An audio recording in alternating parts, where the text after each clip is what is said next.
Chapter 1: The First Customer. Inside the private room, the woman was lying on the massage table, her smooth, white back exposed. "Let's get started." The woman looked at me and said, with her head tilted, as she saw that I hadn't moved.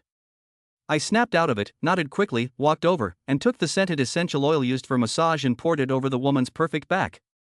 The woman's back was smooth and white, with a faint layer of fluorescent light. The oil dripped onto her back with a slight coolness, causing the skin on her back to twitch slightly. I spread the oil with my hands and gently began to massage her back. "My name is Chun Chang'an, and I am a massage therapist at this club. Of course, I am a regular massage therapist, providing only regular massage services to customers. This is the Yuntian Club, the most luxurious entertainment club in the entire Hangzhou city. I have been working here for a full week. I used to be an operations manager at a live streaming company. A week ago, my company was swept away by the tide of internal restructuring, and I became unemployed. After leaving my job, I didn't dare tell my wife, but instead went out every day to see if I could find a new job. Unfortunately, the live streaming industry is now in a state of severe contraction, with small live streaming companies closing down one after the other. It's even harder to find a job than it is for a prostitute to find a client. That day, I passed by the Cloud Club and a woman came out and stopped me. She told me to call her sister Lon, said she was the manager of this club, and seeing that I had a good appearance, asked if I was interested in working here. I never thought that while walking down the street, a job would just fall from the sky. After a brief moment of excitement, I hesitated. The Yuntian Club is famous in Hangzhou, and it is said to be the favorite place for rich and wealthy women. As for what those rich women do in there, those in the know understand. Although I am currently unemployed, I definitely will not stoop to the point of becoming a gigolo to serve those old women. Don't worry, we only need regular massage technicians, 20,000 a month, what do you think? Sister Lan said to me with a smile. 20,000 a month. As soon as I heard the price the other party offered, I was immediately tempted. Only providing regular massages, this is undoubtedly a high-income salary. It is much better than my previous job as an operations manager. However, I don't know how to massage. Although the salary was very tempting to me, I simply did not know any professional massage techniques, and I also confessed this to Sister Lan. "It's okay, it doesn't matter if you don't know how, we will have the most professional masseurs in our club train you." Sister Lan didn't care at all. "I'll give it a try then." Although I was a bit resistant to the idea of becoming a masseur, I couldn't resist the amount of money they were offering, so I agreed after only a moment of hesitation. That night, I became a masseur at the Yuntian Club. At first, I didn't work for the first 2 days, but instead, I learned massage techniques from an experienced masseur. Massage is actually quite easy, and I had learned most of it after just 2 days. On the third day, Lon told me that I could start working. At first I was worried that Lon was tricking me into working here as a gigolo, but after 2 days I had a general understanding of the club. It is known as the Hangzhou Rich Woman's Consumption Den, and there are of course special services for those rich women, but they are not here with us. The entire second floor is for regular massages, and only the third floor is for special services. So those who work on the third floor are gigolos. On my first day I also welcomed my first guest. It was a woman wearing a big red cheongsam. The woman was very beautiful, with skin as white as the finest white porcelain, pale with a faint glow. She wore no makeup on her face, except for her lips, which were painted a glaring scarlet red. Her snow-white skin, scarlet lips, and the red robe she wore, along with the slender red high heels she was wearing, made the woman look like a temptress, one who was so beautiful that no one dared to look directly at her. The woman looked at me, her expression unreadable, but giving off a cold feeling, even making one feel a hint of inexplicable danger. The woman in front of me is like an iceberg, or like a beautiful but dangerous poisonous snake, which people dare not approach or desecrate. The woman nodded as she saw me come in, then walked into the bathroom and turned on the shower. An essential oil massage is different from other massages in that you have to wash yourself thoroughly beforehand, so that the fragrance can spread perfectly over the body. After a while, the woman came out, wrapped in a towel, her hair piled high on her head, revealing her slender neck. A beautiful woman coming out of the bath is a scene so beautiful that it is beyond words. The woman in front of me looks a bit vague, and I'm talking about her age. In terms of appearance, the age a woman gives off is very vague. The green feeling of a girl in her 20s and the maturity of a young woman in her 30s seem to be reflected in her. What a devilish and superb woman. The woman came to the massage table, got down on all fours, and spread the bath towel apart to reveal her back. Her almost perfect figure revealed the sensuality and charm of a woman, but there was also a touch of unearthly coldness about her. I looked at the woman, stunned for several seconds before I came back to my senses. "Let's get started," the woman said lightly. I walked over, poured some essential oil onto her back, and began to massage. She was my first client, so I massaged very carefully, for fear that if I was too heavy-handed, she would feel uncomfortable. Fortunately, the woman never expressed dissatisfaction during the massage. Towards the end, she even closed her eyes and breathed softly, falling asleep. I stopped moving, pulled the quilt over the woman, sat on the side, and carefully observed the woman's profile. She was already incredibly beautiful, and just looking at her profile added a few more mysterious and beautiful points. It was that kind of feeling of half-covered beauty, so beautiful that it makes your heart flutter. Just what is this woman's background, and how can she be so beautiful? Although I was deeply moved by the woman's beauty, I dared not think any bad thoughts in my heart, nor did I dare to have any frivolous thoughts. A woman like this is destined to come from a good family. She might be a canary kept by some big shot. If I touch her, I won't just lose my job, I'm afraid I won't even know how I'll die. The woman slept quietly for about half an hour or so, her eyelashes twitched slightly, and she opened her eyes. "You were asleep just now," I said with a smile as I watched her wake up. The woman sat up with a bath towel in her arms and nodded. "You have a good massage technique, I'll order you every day in the future," the woman said. "I would love to massage such a beautiful woman every day, of course," I said to her. "Okay, I'm happy to serve you." I thought the woman was just saying it casually, but I didn't expect that from that day on. She really became my daily customer, and the only customer. Chapter 2, Caught in the Act. Since that day, the woman really came to the club every day, and every time she ordered my services. A week passed, and apart from her, I didn't receive any other clients at all. I was a little worried. After all, as a masseur here, other colleagues have to work several shifts a day, and I only have one client a day, which is really a bit hard to justify. With a monthly salary of $20,000, I don't want to lose this job. But for some reason, every day I simply couldn't get any other clients, just that one woman. I went to ask Sister Lan what was going on. She smiled at me and said not to worry, that the woman was a VIP of the club, and that I just had to serve her well, even if I didn't get any other bookings. With Sister Lan's assurance, I was finally relieved. It seems that the woman really came from a wealthy family, which is why the club values her so highly. From that day on, she was the only client I had, and I became the most idle masseur in the entire club. At around 6 p.m. that day, I didn't wait for the woman, so I asked for a leave from Sister Lan, packed up and went off work, and then went to a flower shop and bought a bouquet of flowers. The reason I asked for a leave was because today was the anniversary of my marriage to my wife, Gu Miao. We had just been married for a year. When we went out today, I told her that I had to work overtime tonight and might not be back, just to give her a surprise. In fact, I have booked a private room at a hotel near home, planning to spend our first wedding anniversary with her. Gu Miao and I were college classmates, and we fell in love for 3 years in college, and got together after graduation. At the beginning, there were many people pursuing Gu Miao, but in the end she chose me. We have been married for a year, and although we don't earn much money, we are very happy. I believe that as long as I work hard, I can definitely give her a happy future. I took the flowers to the door, took out the key and opened the door. As soon as I entered the door, I saw a pair of men's leather shoes on the floor. Do we have a guest? I didn't think much of it and went in, changing my shoes. The bedroom door was half open, and inside came the sound of breathless moans, both female and male, interspersed with the sound of the bed banging against the wall. Listening to the sounds inside, I felt like I'd been struck by lightning, and I felt my blood freeze instantly. I dropped the flowers in my hand and rushed to the bedroom door. The two people on the bed were so engrossed that they didn't even notice me at the door, and they were still moving so intensely. I just watched them perform their passionate show, and the moans coming from Gu Miao's mouth were like thunderbolts splitting above my head.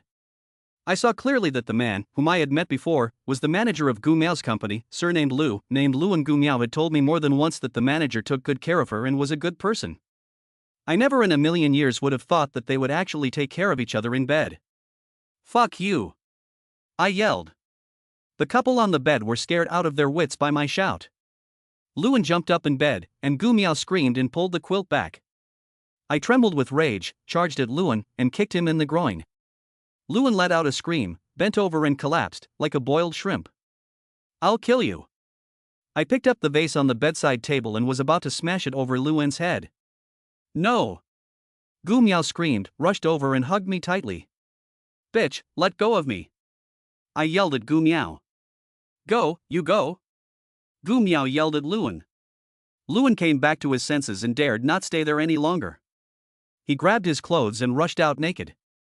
I was so angry that I flung Gu Miao away and was about to rush out. Gu Miao crashed into the bedside table and yelled at me, Chen Chang'an, do you think chasing after him will change anything? You can't really kill him. I turned around and looked at Gu Miao. She was sitting naked on the bedside table, no longer in a panic as before, but instead with an inexplicable calmness. The wedding photo that had originally been placed on the bedside table had now fallen to the ground, with her bare feet stepping on it. In the photo, my Gu Miao was kissing with a face full of happiness. But now, this photo is nothing but a great irony to me. Why did you do this? I yelled at Gu Miao angrily.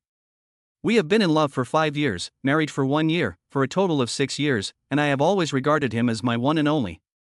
I never imagined that she would betray me. But today, I actually witnessed her in bed with another man, and it was also our wedding anniversary. This is unbearable for me. I'm sorry, Chen Chang'an, it's my fault, but since you found out, let's get a divorce, said Gu Miao indifferently. Divorce? Do you think I can still live with you after what you've done? I should be the one to say divorce. Okay, since you agree, let's meet at the Civil Affairs Bureau tomorrow morning. Gu Miao didn't hesitate for a second and nodded directly. I looked at Gu Miao, the woman I once loved the most, but at this moment she made me sick, so sick I wanted to vomit. I walked up to her and slapped her hard in the face. Since we started dating, I had never said a harsh word to her, let alone hit her. This was the first time. I just no longer felt the slightest bit of compassion. All I felt was the exhilaration of having let off some steam. You bitch. I yelled angrily. I'm a bitch, yes, I'm a bitch, so what? I can only live in this kind of rented house with you, but when I'm with Luan, he promises to buy me a house in Hangzhou. What can you give me? Who are you to hit me? Gu Miao covered her face and said to me with full of mockery. Fine, I wish you two adulterers a long life together. After I finished speaking, I turned around directly and left this home.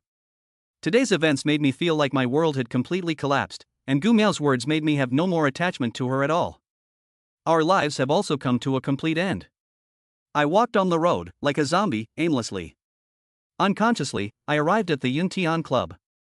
I have nowhere else to go now, and there is a special restroom for us here, so I can only spend the night here today.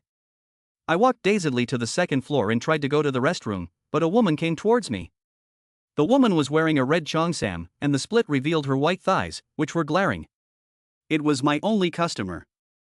As I walked past her, I looked up and gave her a smile, but I knew that smile should be even uglier than crying. What's wrong with you?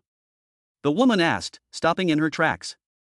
Although she was my customer, we were otherwise just strangers, and naturally I wasn't going to tell her my business. Nothing, I said, shaking my head and speaking weakly. You were just gone, and I've been waiting for a long time. Now that you're here, give me a massage. The woman said, turning and walking towards me. Chapter 3, A Chance Encounter in a Bar. I looked at the woman and lost my train of thought for a few seconds. My mind was in a mess right now, and I really didn't want to serve her. But after all, she was my regular customer, and she was also my only customer, and I couldn't refuse her request. Okay, then go to the room and wait for me for a while, I said to her with a forced smile. The woman nodded and walked straight ahead. I'm in room 305, she said as she walked. I went to the dressing room, changed into my work clothes, grabbed the massage oil, and went to room 305. Inside the room, the woman had already finished her shower, and was wearing only a towel as she lay on the massage table. I untied the towel and exposed her back. Although she was incredibly beautiful, I was in no mood at the moment, so I just squeezed the essential oil onto her back and began the massage. Something seems to have happened to you today, the woman asked me softly. Although I had been massaging her for a week, every time she came, she would just lie there, not saying much, just taking a shallow nap. We hardly ever had any communication. Yes, something happened at home. I smiled wryly and told her. Well, can you tell me what it is? The woman's voice was still flat. I was silent for a moment, not knowing what to say. I'm just a little curious, but you don't have to tell me if you don't want to, the woman said again. I sighed. Since I had already decided to divorce Gu Miao, there was no harm in telling someone about it. It was just that I was a man, and I felt a little ashamed to be cuckolded. But apart from the daily massages, she and I were not really close, so since she wanted to hear it, there was no harm in telling her. The main thing was that I was feeling extremely pent up inside, and I wanted someone to talk to. It's my wife. My wife cheated on me, and I caught her in the act. I sighed and said to her, "That's a sad story." The woman said lightly. We then started chatting. She was a very good listener, not saying much, but mostly just listening quietly to what I had to say. At first I was a little embarrassed, but as the conversation went on, I told her almost everything that had happened to me over the past few years.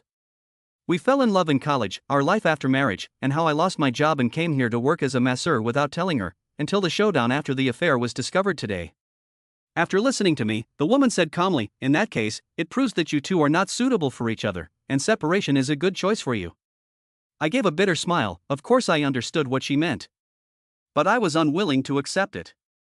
In the past few years, I have only had Gu Miao in my heart, and I would rather do anything for our relationship, even work as a masseur here. But in the end, this is the result. There is nothing to be unhappy about. She was after material things, and you couldn't satisfy her, so parting is the best choice for both of you. The woman said, sitting up with a towel around her waist. I looked at her exposed shoulder for a moment, slightly lost in thought. "Okay, that's it for today. I think you need a drink even more now," the woman said to me. I nodded and got up to leave. The woman always gave me the impression of being cold, and of course someone like that is not good at comforting others. I didn't want to get any comfort from her, but just to pour out my dissatisfaction, so that my repressed emotions could be relieved a little. I walked back to the lounge, changed into my own clothes, and felt that the woman was right. I really needed a drink now. I left the club. It was dark outside, and there were thousands of lights along the road, but now my own soul had no place to return to. I walked along the street, heading towards the bar I remembered. Apart from the 2 times I went with a few close friends when I was at university, I had never been here once since I got married. Because Gu Miao said that the people who came here were not decent people, she didn't like me coming to this kind of place. I had always listened to her. But now I think about it, I feel like a fool. Gu Miao has slept with other men, but I'm too afraid to even go into a bar. I arrived at the bar and pushed open the door. There were quite a few people inside. I wondered if there were any other losers like me. I ordered a glass of vodka. I needed this strong drink to stimulate me right now. I gulped down half the glass in one go. The strong alcohol almost made me vomit. The spicy feeling went straight from my mouth to my throat. That burning sensation made my lost soul seem to return to my body. Several sexy, hot women in sexy clothes set their eyes on me, and one after another they came over, sat down next to me, flirted with me, and asked if I could buy them a drink. They were all young and pretty, and the dim lighting in the bar gave off a somewhat amorous atmosphere. I rejected them all, not because I didn't have the desire, but simply because at the moment I had no such thoughts at all. I just wanted to drink, and get drunk. I took a sip of the drink and took out a cigarette to light it. Sometimes it's like this, when you really want to get drunk, it's hard to get drunk. After a glass of wine, I didn't feel even a little drunk, but instead felt more and more sober. I looked at the door, and at this moment the bar door was pushed open and a woman walked in. The woman looked to be about 25 or 26 years old, with a tall and well-proportioned figure, very different from the scantily dressed women in the bar. She was wearing a white short skirt, showing off a pair of long, slender, and round legs. When she opened the door, the night wind blew her long hair, which was scattered over her shoulders, and the corners of her skirt. The flying skirt corners gave the woman a pure feeling that was out of place with the surroundings. She was very beautiful, with delicate features, and although she was only wearing light makeup, she gave a stunning impression at first glance. She seemed to be somewhat out of place in this bar. The woman who had suddenly appeared attracted my attention. I kept staring at her, watching her walk inside and then walk towards me. It seemed that she felt my gaze, and she glanced at me, frowning slightly in displeasure. I smiled, but didn't take my eyes off her. In a place like this, when a beautiful woman appears, isn't she there to be admired? "What are you looking at, you pervert?" The woman walked up to me, her eyebrows slightly furrowed, her eyes full of displeasure. "Do you want to have a drink together?" I raised my glass at her. The woman snorted, ignored me, and walked towards the back with her long legs. She's still a feisty beauty. I smiled and continued drinking.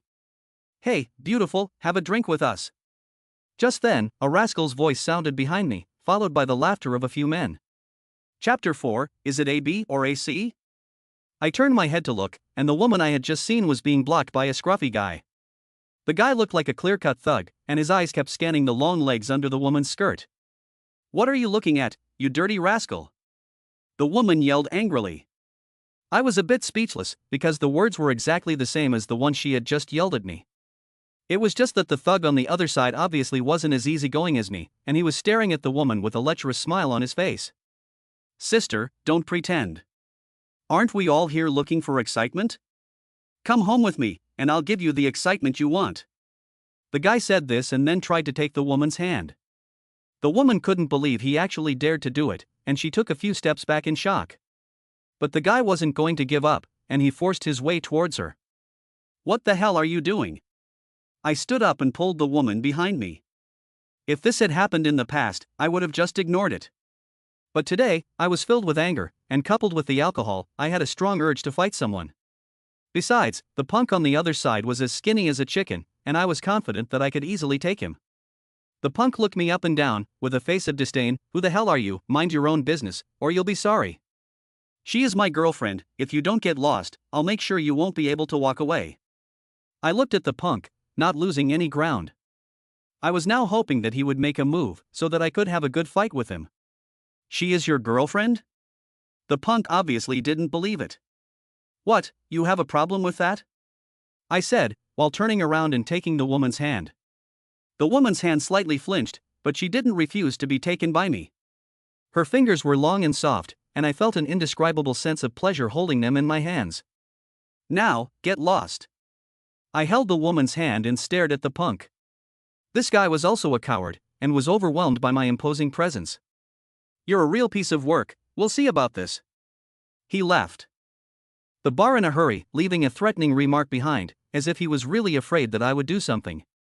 "This is so boring," I shook my head. I didn't expect this guy to admit defeat so quickly. It made me feel really uninteresting. I was originally thinking about having a fight to let off some steam. "Can you let go?"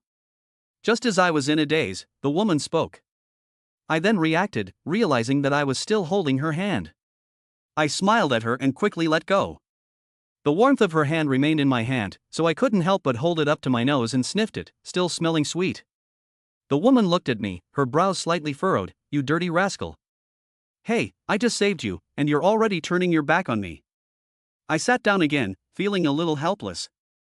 The woman snorted, but instead of leaving, she sat directly across from me, crossing her long legs and staring at me in a daze. "What's this?" I asked her. "Are you alone?" the woman asked. I nodded.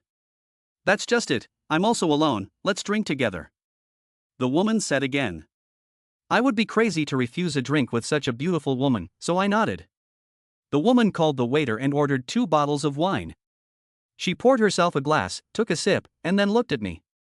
"Why are you here alone? Did you just get out of a relationship?" "It's a little worse than that. I'm getting a divorce tomorrow." I gave a wry smile. The woman heard my words and paused for a moment, her face showing a hint of apology. "I'm sorry, I didn't mean it." "It's okay, it's all over anyway." I waved my hand at her to show that I didn't mind. "Actually, I'm in a similar situation to you, I just broke up with someone," the woman said, and drained the glass of wine in one go. So, 2 disillusioned people drank together. Wine is a good medicine for bringing people closer together. After a few glasses, we soon opened up and talked about a lot of things. I learned her name, Mu Xiaowan. A very nice name. She had been dumped by her boyfriend of more than a year, who had hooked up with her best friend. I narrowed my eyes and looked Mu Xiaowan up and down. "Hey, what are you doing? That really looks like a pervert." Mu Xiaowan pretended to be shocked and tugged at the hem of her skirt. "Don't get me wrong, I just think your ex-boyfriend has a problem with his eyes. He had such a beautiful girlfriend and still found someone else. He can't be blind, can he?" My words made Mu Xiaowan burst out laughing, and the wine she had just drunk in her mouth sprayed out, spilling onto her clothes. I subconsciously reached for a tissue and started wiping it off. But after just 2 wipes, the wonderful, elastic feel of it brought me back to my senses. Damn, I really have drunk too much, what am I doing? I stopped and looked at Mu Xiaowan, who was also looking at me, her mouth slightly open, clearly shocked by my actions. Don't get me wrong, I didn't do it on purpose. I quickly withdrew my hand and explained to her. Humph, you rascal, I was right about you. Mu Xiaowan's cute nose wrinkled a little.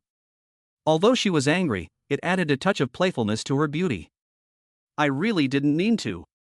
I continued to explain, but the explanation just sounded a bit powerless no matter how you heard it. Humph, forget it, on the basis of the trouble you just solved for me, I'll forgive you. Mu Xiaowan gave me a glare. I smiled and asked her, how old are you? Mu Xiaowan wiped the wine from her chest while she said, 26. I stared at her movements and subconsciously said, no, I think it should be 36. Do I look that old? Mu Xiaowan froze for a moment, stopped her movements, and looked at me with some confusion. It should be 36B, I added. Asshole, it's C. Mu Xiaowan's face was full of anger, and she looked as if she wanted to eat me up. No wonder. I nodded. No wonder what? Mu Xiaowan asked. No wonder it felt so good. I smiled and even lifted my hand to gesture. Normally, I would never flirt with a girl like this. But today I had been drinking and my head wasn't quite clear, so it was hard to control my emotions. Plus, I was facing a beautiful woman like Mu Xiaowan, and it was hard for any man to control himself. Mu Xiaowan's face flushed with a hint of shyness, looking exceptionally moving. You scoundrel, dare to say anything else, I'll scream for help if you do. Mu Xiaowan said angrily to me. Okay, I won't say anything else, it's all your fault for being so beautiful, it's hard to resist. I quickly said. Humph, although you are a scoundrel, you still have a good sense of aesthetics. A hint of a smile appeared at the corner of Mu Xiaowan's mouth. Chapter 5, Dropping her off at the hotel. Mu Xiaowan and I chatted on and off. We were two complete strangers, but as if we had an endless supply of things to say, we were both lost and had so much to say. At this time, we became each other's confidants. Before we knew it, the 2 bottles of wine she had brought were already empty. The more I drank, the more sober I felt, while Mu Xiaowan across from me was clearly drunk. Mu Xiaowan was about to call the bartender over, so I quickly stopped her. She was already quite drunk, and I was afraid something would happen if she continued drinking. That's enough, don't drink anymore. I have things to do tomorrow, I said. Oh, I forgot, you're getting divorced tomorrow. I'll meet you at the Civil Affairs office tomorrow morning, Mu Xiaowan said to me, her face flushed with drunkenness. What are you going to do? I asked. I'll wait for you in front of the Civil Affairs office. After you've finished getting divorced, I'll go up there and say I'm your girlfriend, and let you punch your ex-wife in the face really hard. Wouldn't that be great? Mu Xiaowan said with a smile. I had to admit that, in terms of appearance and temperament, Mu Xiaowan was far superior to Gu Miao, and she was also younger than Gu Miao. If she pretended to be my girlfriend and went to slap Gu Miao in the face, it would be very satisfying. This kind of scene is very common in modern novels, and it is a classic scene for slapping someone in the face. But I didn't take her words seriously. We didn't have any relationship, and today was only the first time we met. We just sat together and had a drink. It was unrealistic to expect her to help me play the slap scene, and besides, I didn't think it made any sense. The most important thing was that she was drunk now, and I didn't think she would remember what she said today until tomorrow. I'll go find you. I'll definitely go find you at the Civil Affairs Bureau tomorrow. Mu Xiaowan ran out of breath as she spoke, and she collapsed directly onto the table, falling asleep. Hey, wake up, you can't do this. Seeing her pass out like that, I was at a loss for words. Leaving her here was out of the question, but taking her home was out of the question too, as I had no idea where she lived. I called out to her again, but Mu Xiaowan didn't respond at all, slumped over the table. It was already 2 a.m., and I was at my wit's end. I had no choice but to support her and go to the front desk to settle the bill. When we walked out of the bar, Mu Xiaowan was still unconscious and hanging onto me. I really had no choice but to put one of her hands on my shoulder and one around her waist, and wait for a taxi by the roadside. I planned to take her to a hotel. My hand was on Mu Xiaowan's waist, feeling the fullness of her skin, and my heart couldn't help but flutter slightly. After a while, the taxi arrived, and I helped Mu Xiaowan sit in the back seat, saying the name of the nearest hotel. The driver started the car, kept looking at us in the rearview mirror, and no matter how I looked at it, his smile was a bit lewd. I knew what he meant, but in this situation, there was no way I could explain. What's more, Mu Xiaowan was a little drunk and not at all honest, hugging me and rubbing against me. Brother, you're in for a treat today. The driver said with envy. What did you say? I froze for a moment. I've picked up a lot of bodies, but this is the first time I've seen such an exceptional woman. You're so lucky, brother. I looked at the driver and froze for a moment. I knew he had misunderstood me. I was about to refute him when Mu Xiaowan put her arm around my neck and whispered in my ear, "It wasn't him who picked me up, it was me who picked him up." As soon as she said this, the driver and I froze. The driver gave a meaningful smile. I thought Mu Xiaowan had woken up, so I called out to her, but she was leaning on my shoulder and fell asleep again.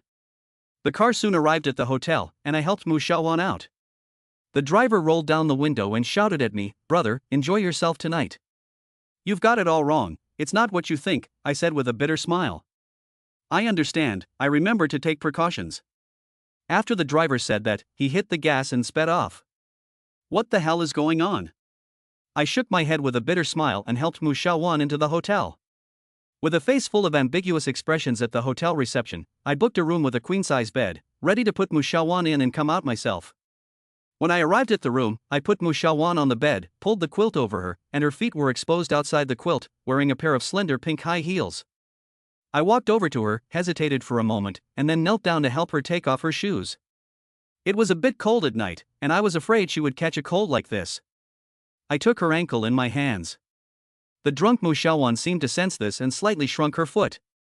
I quickly let go of her hand. I thought she had woken up, and it would be bad if she misunderstood. However, Mu Xiaowan just rolled over and continued to sleep.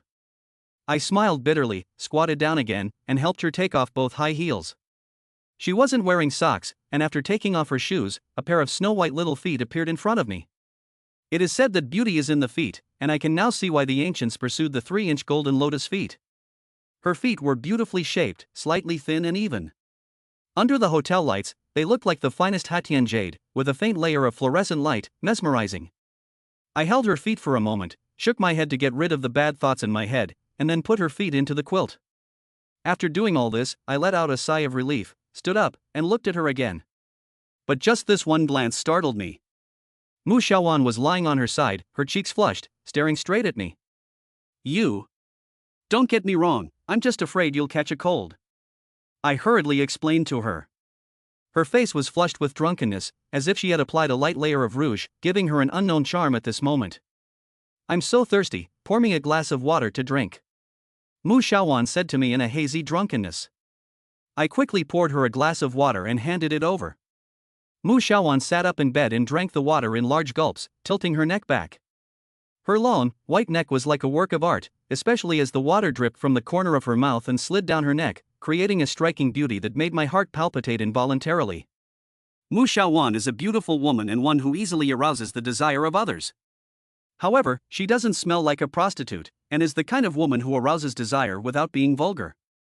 And it is often this kind of woman who is most likely to make a man addicted and unable to extricate himself. I kept cursing her ex-boyfriend in my heart. What kind of taste does that guy have that he would actually initiate a breakup with such a beautiful girlfriend? Mu Xiaowan was indeed thirsty and drank the glass of water in one gulp. Then she put down the glass and looked at me quietly.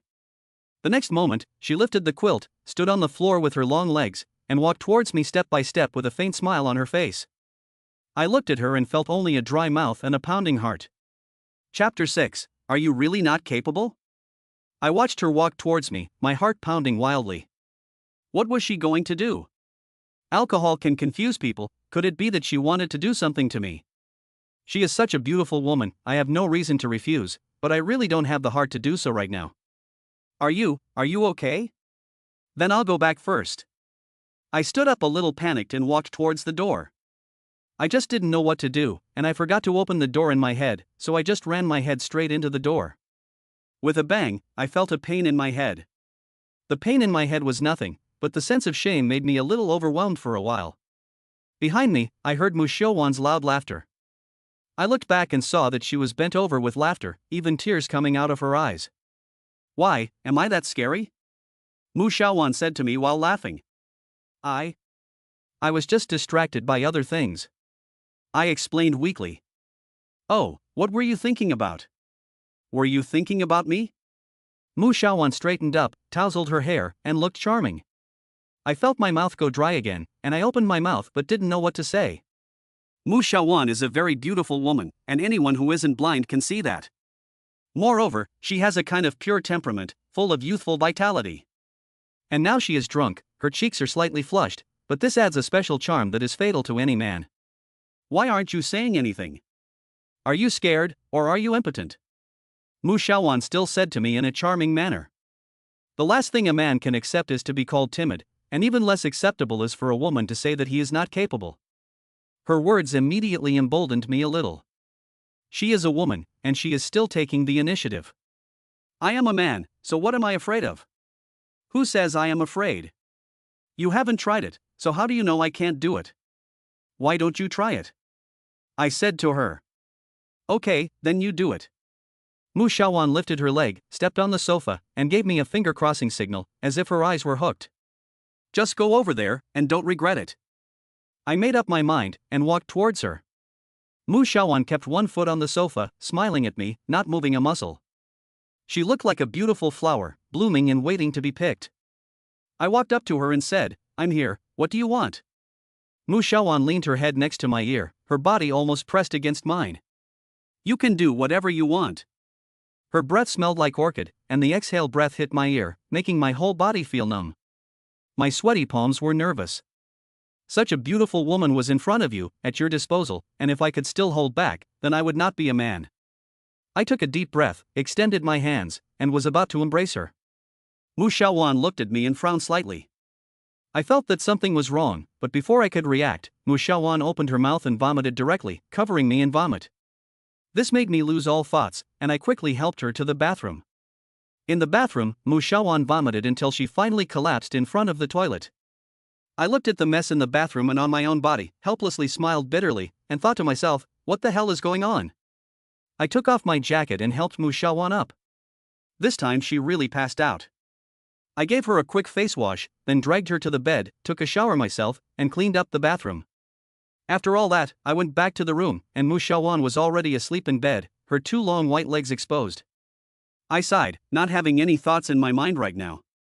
I pulled the quilt over her and covered her up, then lay down on the sofa. I was going to leave, but then I thought that I didn't even have a home right now, and the lounge at the club was not as good as this place, so I might as well just stay here for the night. Besides, Mu Shaowan was so drunk, who knew if she would get up and cause trouble again? After drinking in the previous commotion, I felt exhausted, and I fell asleep not long after lying down. I felt very tired and confused. My chest felt like it was being crushed by a mountain. The pressure became stronger and stronger, making it difficult for me to breathe. I yelled out in my sleep and woke up abruptly. When I opened my eyes, I felt something was wrong. There was someone lying on top of me. The person was lying on top of me, their head buried in my chest, their thighs spread apart and pressed against my legs, and their arms tightly wrapped around my waist. It was Mu Shaowan. She had somehow managed to get on top of me and was now lying on me like an octopus. Feeling her body heat, my heart began to race. Mu Shaowan also woke up at this moment, looked up at me with drunken, dazed eyes and a confused expression. Ah! A moment later, Mu Shaowan let out a scream that almost pierced my eardrums and jumped up and down on top of me. You rascal, what did you do to me last night? Mu Shaowan put her arms around her chest and asked me nervously and pitifully. I was shocked by her scream and my ears were buzzing. It took me a while to recover. The decibels of a woman's high pitch are really terrifying. Seeing Mu Shaowan's expression of being bullied, I was a little helpless. I rubbed my temples and sat up. Sister, you were unconscious yesterday, and I didn't know where your home was, so I had to take you to the hotel, I said to her helplessly. I was drunk, and you just picked up the body and took me to a hotel, didn't you? You're shameless. Mu Shaowan kept checking her body. Hey, don't say anything, okay? I didn't do anything last night. I explained to her helplessly. You really didn't do anything? Mu Shaowan's expression relaxed a little, but she was still a little suspicious. Big sister, if I did something to you, couldn't you feel it?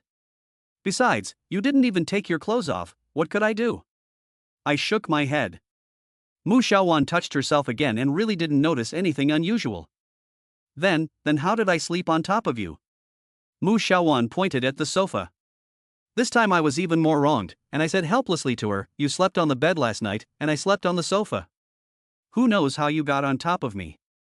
Mu Shaowan surveyed me for a few moments, and a sly look flashed in her eyes. You mean, last night I was so drunk I passed out and you took me back to the hotel, and then I slept on top of you all night? Mu Xiaowan asked. Yes, that's exactly what happened. I nodded in reply. So, you didn't do anything to me at all? Could it be that you really can't do it? Mu Xiaowan pretended to be surprised and covered her mouth. Chapter 7. A woman as beautiful as a demon. After being provoked by Mu Xiaowan one after the other, even I, a clay figure, have some anger. I walked directly towards him. Can't we just try and you'll know? Seeing that I was going to get serious, Mu Xiaowan was scared and kept backing up, sitting down on the bed with a thud. I'm telling you, don't mess around, or I'll sue you for indecent assault. Mu Xiaowan was slightly panicked. I deliberately scared her. Compared to going to jail, I felt that being told no by you hurt more. Besides, you were so pretty, and I think it's worth going to jail for you. I laughed lewdly while approaching her, like a flower thief. This time, Mu Xiaowan was really scared, and she picked up the pillow and held it against her chest. I told you not to mess around. If you dare to do anything to me, I really won't let you go. It's too late to be scared now. I gradually closed in. Mu Xiaowan turned her head and glanced out the window. Hey, didn't you say you were going to get a divorce today? Are you having second thoughts?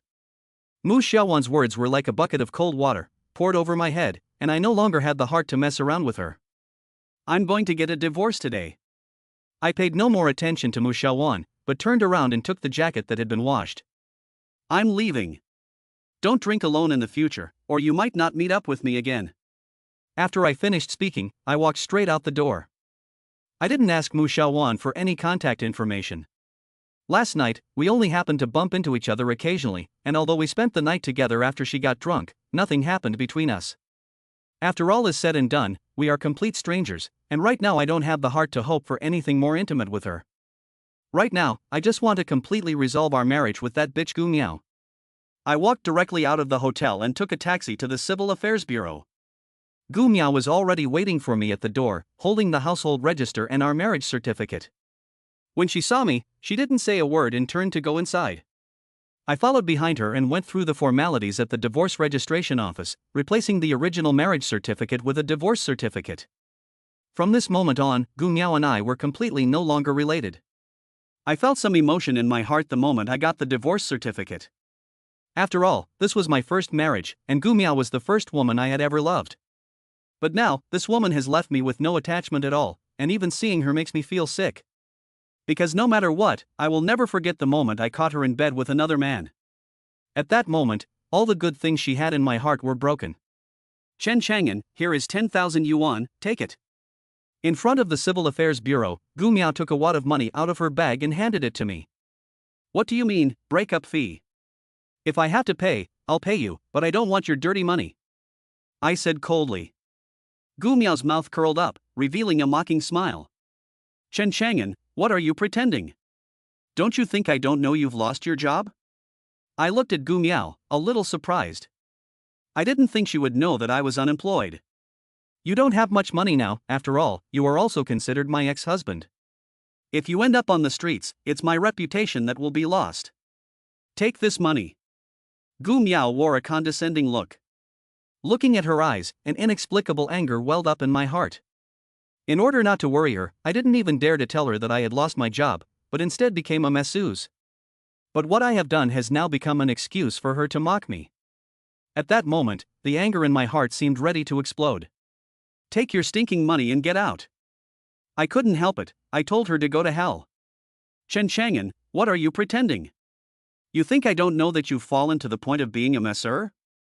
You've fallen to this state, what's the point of pretending? You don't want me, I can pack it up, don't regret it. What's wrong with me being a masseur? I make money on my own merits, my money comes clean, unlike you, who makes money by sleeping with men. My words made Gu Miao's face turn a little pale. Moreover, you are in no position to mock me. I became a masseuse originally for our family and our marriage. I have a clear conscience, but you are a betrayer. Gu Miao was speechless by my retort and angrily put the money back in her bag. Fine, Chen Chang'an, you can act all tough. You think I don't know what the Yun Tian Club is? Whether you are a masseuse or a gigolo there, who knows? Who do you think is the gigolo? Gu Miao's words made me unable to hold back anymore, and I forced my way towards her. What are you? What are you doing? Gu Miao was scared and hurriedly backed away. At this point, I was so angry that I really wanted to slap her in the face. Just then, a car stopped in front of us, a black BMW 5 Series. The car stopped and the door opened, and a man got out of the car, the object of Gu Miao's infidelity, her company manager Luan. Gu Miao, are you done? Why did it take so long? Luan didn't even look at me, and walked up to Gu Miao. Looking at the adulterous couple in front of me, I felt an urge to kill them, but in the end, reason prevailed and I controlled my impulses. Without saying another word, I turned around and left. They've both fallen to being gigolos, what's the point in being proud? They can really put on an act. Behind me, I heard Gu Miao's mocking voice. Yes, how can someone like that be with you? Gu Miao, you made the right choice. Luan followed up. At this point, my anger was no longer tolerable. I believed that any man who was so humiliated by his wife and her lover would be unable to bear it. Fuck you. I turned back and stared at Luan. Now there was only one thought in my head, and that was to beat the shit out of this son of a bitch. Just as I was about to do so, a crisp brake sound rang out, and then a black, powerful off-road vehicle with a strong sense of oppression stopped in front of us. Mercedes-Maybach G650, the world's top off-road vehicle, priced at over $5 million. The body of the car, like that of a fierce beast, made Luan's BMW 5 Series next to it look like a meat kitten. The door opened and a long, snow-white leg stepped out of the car, followed by a flash of bright red. Stepping out of the car was a woman wearing a big red cheongsam with a high slit. Not only was she wearing a big red cheongsam, but the high-heeled boots on her feet were also red, and even her lips were painted a bright red. The woman's skin was as white as snow, and the thighs exposed outside the cheongsam were even more dazzlingly white. Paired with the eye-catching red, it wasn't at all tacky, but instead gave her a kind of enchanting beauty. Are you done with the paperwork? If you are, follow me. Don't waste any more time talking to this kind of person. The woman, wearing high heels, came up to me with a clattering sound. She glanced at Gu Miao and Luan, frowned slightly, and did not hide her disgust at all. Chapter 8, Just who is she? The appearance of the woman left both Gu Miao and Luan dumbfounded. Not only were they dumbfounded, but I was completely dumbfounded too, having no idea what was going on. But the woman who appeared was someone I knew. It was the woman who ordered a massage from me every day. In the past, whenever I saw her, she was inside the club, and most of the club was dimly lit, so it wasn't a very real sensory experience. But now, the woman was standing in the sunlight, her skin so white it was blinding, coupled with the bright red lips, giving a person a thrilling feeling of beauty. That kind of beauty is even too much to bear. Especially the kind of temperament exuded by the woman, noble and cold, with an inexplicable sense of danger, making her whole person look like a colorful, beautiful but dangerous poisonous snake. What are you doing? Follow me. The woman said to me. Hearing her words, I subconsciously lifted my foot and walked towards her. Good, Chen Chang'an, you shameless thing, and you still accuse me of being unfaithful to my wife. It turns out you already have a mistress. I had just taken a step when I heard Gu Miao's angry voice behind me. Hearing Gu Miao's voice, I smiled bitterly. I thought to myself, damn it, I would like her to be my woman, but how could a woman like this possibly have anything to do with me? But I couldn't explain this, nor could I explain the current situation. I don't know why the woman suddenly appeared here, and I don't know why she's talking to me. But I know that, from Gu Miao's perspective, she will definitely think that I have an inexplicable relationship with the woman. I'm afraid Gu Miao will offend the woman, so I smile at her and indicate that she shouldn't care. But the woman is frowning, obviously already angry. What did you say? The woman asks Gu Miao indifferently. I said you are that good-for-nothing's wild woman, and even he kind of good-for-nothing likes you. I'm afraid you're not a good person either. Gu Miao's tone was sarcastic and full of mockery. Shut the fuck up. I turned around and yelled at Gu Miao. The woman's face became more and more ugly. I could tell that she was really angry. Why should I shut up, Chen Chang'an? Are you afraid of other people talking about the shitty things you've done? Gu Miao was like a shrew, clearly wanting to have a big fight with me. Shut the fuck up. Just as I was about to say something, Luan, who had been standing next to Gu Miao the whole time, yelled at her. This time, not only was Gu Miao confused, I was also confused. I didn't know what was going on, and why Luan was yelling at Gu Miao. Luan, you. How dare you speak to me like that? Gu Miao was full of disbelief. Shut up. Luan didn't explain at all, but instead slapped Gu Miao directly. The palm landed on Gu Miao's face with a crisp sound, and it was clear that he had not held back any strength. Gu Miao stumbled 2 steps after receiving the slap, covering her face with her hands and looking at Luan with disbelief. If this were in the past, seeing Gu Miao being beaten, I would definitely have rushed up to fight with him without hesitation. But now, seeing Gu Miao being beaten, I only felt an indescribable sense of satisfaction. Gu Miao was full of disbelief, but Luan didn't pay any attention to her. Instead, he walked directly up to us and bowed to the woman standing in front of me. "I'm sorry, I've offended you, please forgive me." Luan looked very nervous, his face slightly pale, and cold sweat running down his head. "Get out." The woman didn't even look at Luan, just spitting out a single word. Luan was obviously terrified. Without saying another word, he turned around and pulled Gu Miao to the car. Gu Miao was so stunned by the slap that she didn't say a word and was dragged into the car by Luan. "Still not leaving?" The woman turned her head and looked at me, with a faint smile at the corner of her mouth. Go where?" I said subconsciously. "I'm a little tired, massage me." After the woman finished speaking, she walked towards the car. The driver's door opened and a bald man over 1.5 meters tall walked down. The man was wearing a black suit and was stocky. He looked like a black bear, and it seemed as if he had terrifying strength throughout his body. The most exaggerated thing was that there was actually a blooming peony tattooed on his shiny bald head. The peony was light blue and bloomed at the very top of his head. A man who exuded terrifying strength and had a peony tattooed on his head made him look like a strong demon. The woman is beautiful like a demon, while he gives off the impression of being strong like one. He gets out of the car, opens the passenger door, and lets the woman in. Then he turns his head and gives me a grin, still not leaving? Although he is smiling, the strong sense of oppression from his body still makes my temples throb.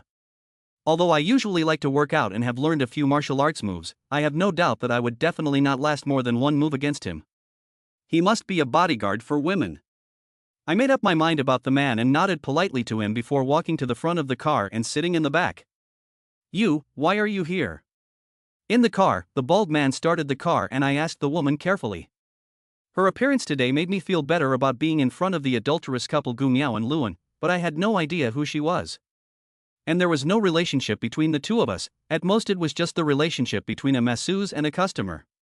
So no matter how you look at it, she has no reason to stick up for me. Don't think too much about it. I just happened to be passing by here, and I didn't expect to run into you. Is that woman your wife? The woman said indifferently. I gave a wry smile. She should now be considered my ex-wife.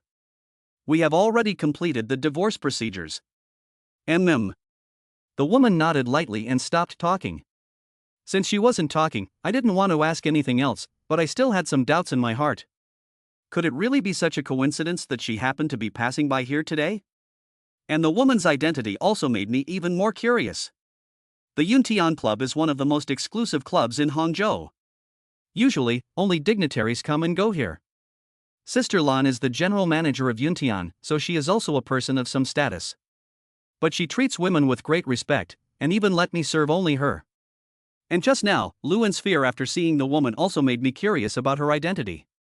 Who exactly is she? There is no doubt that the woman's identity must be very influential, otherwise she would not have made Sister Lan so respectful and Luan so fearful. In the entire Hangzhou, there should be only a handful of people who can afford to drive such a car and have terrifying bodyguards like the bald man. Could it be that the woman is a canary raised by a big boss in Hangzhou? There are countless businessmen and big bosses in Hangzhou, and naturally there are also canaries raised by these big bosses. But after a moment, I shook my head again, thinking that it was unlikely. The woman is very beautiful. If we just talk about appearance, she definitely scores over 9 points, and is a presence that can instantly kill many movie stars. But the temperament of the woman is enough to prove that she definitely did not rise to power by serving men. She is cold and elegant, and is not at all the kind of woman who charms men with her beauty. A woman like this doesn't need to please men at all, and it's even less likely that she can rise to power through her looks. Who is she? Although I had a million questions in my mind, I knew one thing for sure: this woman was definitely a powerful figure in Hangzhou, someone I absolutely could not afford to offend. What are you thinking about? We're here, get off the bus. The woman's voice rang out, and I realized that the bus had already stopped at the entrance to the Yuntian Club. The bald man got off the bus, opened the door for the woman, and she got off. I quickly got off the bus too. I'm going to take a shower, you get ready, and in half an hour, go to room 206 and give me a massage. After the woman said to me, she stepped into the club in her red high-heeled boots. I looked at her back, her figure was clearly outlined by the red cheongsam, and her slender legs, which were exposed at the slit of the cheongsam, were even more beautiful. Who on earth is she? I muttered as I looked at the woman's back. Chapter 9, The Unexpected Female Neighbor. I walked into the club, went to the restroom to change into my work clothes, prepared the towels and essential oil for the massage, and then walked towards room 206. When I arrived at the door, I knocked. A woman's voice came from inside, "Come in, the door is unlocked." I twisted the knob and walked into the room. The woman had already finished her shower, and was wrapped in a towel, lying on the massage table. I walked over, sat in front of her, and the woman, with her face turned to the side, said to me, "You can start now." I nodded, took out the massage oil, poured it on her back, and then started massaging her gently. The woman turned her face to the side, her eyes closed, as if she was enjoying my massage technique. Nowadays, you can no longer see that aloof, cold feeling in women's bodies. It's as if they were tired and needed to rest. She is definitely the most beautiful woman I have ever seen, but when I face her, I dare not think of anything else. I am just curious as to why she always chooses me when she comes. I have just learned how to massage, and I don't have any skills at all. Besides, there are countless experienced masseurs in this club, so why does she insist on me? I have been working for more than a week, and she is the only customer I have had. I'm not stupid, of course I know that this is very abnormal. Normally, when a client comes, Lon will arrange for a technician to serve them. It's already been a week, so no matter what, it would be my turn. But apart from women, I don't have any other clients. This is all very abnormal. I went to ask Lon about it, but she just vaguely avoided the issue and told me not to worry, saying that even if there was only one client, she would not dismiss me. A masseuse who only serves one client and earns 20,000 yuan a month is abnormal, even if you're a fool. What's more, their club is open for business and they need to make money, so they can't be so tolerant of me. So after thinking about it, I came up with only one answer, and that is that the club deliberately arranged it so that I would only receive her as a client. Although the monthly salary of 20,000 yuan is attractive enough for me, this kind of unclear situation makes me feel a bit insecure. I looked at the woman's stunning profile and suddenly had a thought. The woman is someone important, and she only asked me to massage her. Could it be that she arranged it? Once I get an idea in my head, it becomes stronger and stronger. "Thank you today," I said while thanking the woman. Of course I was talking about the incident at the entrance of the Civil Affairs Bureau today when she helped me vent my anger. "What are you thanking me for?" "I just happened to be passing by, didn't I say that?" The woman's tone was indifferent, and I couldn't tell what kind of emotion she was feeling. Just who are you?" I finally couldn't hold back any longer and asked out loud. The woman still didn't open her eyes, but her long eyelashes fluttered a little, and the corners of her mouth curled up, revealing a faint smile. "Oh, why do you ask?" the woman said. I'm just a little curious. I'll be honest. Don't be too curious about everything. Sometimes your curiosity can get you into trouble," the woman said. My hand paused for a moment, unsure if this was the woman warning me. It seemed to sense my emotions, and the woman continued, "Don't think too much about it. It's not that I can't tell you who I am, it's just that you don't need to know right now." After the woman finished speaking, she fell silent. I took a deep breath, knowing that she didn't want to tell me, and I didn't pursue the matter further. After half an hour or so, a massage was complete, and I helped her cover her back, gathered her things, and prepared to leave the room. However, just as I was about to walk out of the room, I couldn't help but turn back and ask her, "I work here, and you are the only customer. Did you arrange this?" The woman had already sat up, wrapped in a towel, and was holding it in place to cover her breasts. She looked at me and gave a faint smile. Not stupid at all, she had thought of it. I gave a bitter smile and thought to myself, unless I'm stupid, how could I not guess something so obvious? Without thinking, "I just like the way you look, and I don't want your hands to touch other women," she said lightly. I stood in the doorway, slightly stunned. Although she is a very cold woman, when these words came out of her mouth, they still had a touch of femininity. It was like a woman telling her man not to touch other women. "Do you have anything else to do?" the woman asked me. I came back to my senses, quickly said that I was fine, then took my leave and left the room. Back in the dressing room, I changed into my clothes. I only had her as a client here, so after serving her, I would be fine, and I could arrange the rest of the time completely on my own. This job gave me a strange feeling, because no matter how you looked at it, it didn't seem like a proper job. Where would you find a masseuse who only served one person? Was I considered to be employed? Or was it possible that a woman had fallen for me? I shook my head. Although I considered myself to be quite good looking, I was definitely not stupid enough to think that I could make a woman fall in love at first sight, especially not her. She was clearly no ordinary woman. If she were an inexperienced young girl, it would be possible for her to fall in love at first sight with a man. But she was clearly not that kind of woman. In her, apart from coldness, there was also a sense of indifference that saw through the world. So a woman like this would not have the emotions of a little girl. But why did she have to choose me to serve her?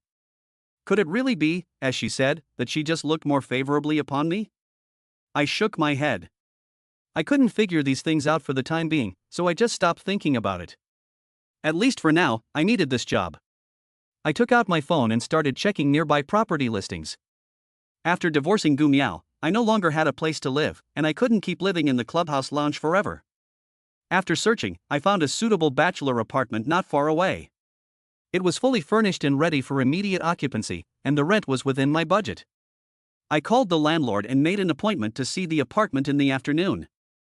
After leaving the clubhouse, I had a quick bite to eat and then took a taxi to the apartment. It had only been built a short time ago, so everything was new, and I was very satisfied with the greenery in the community.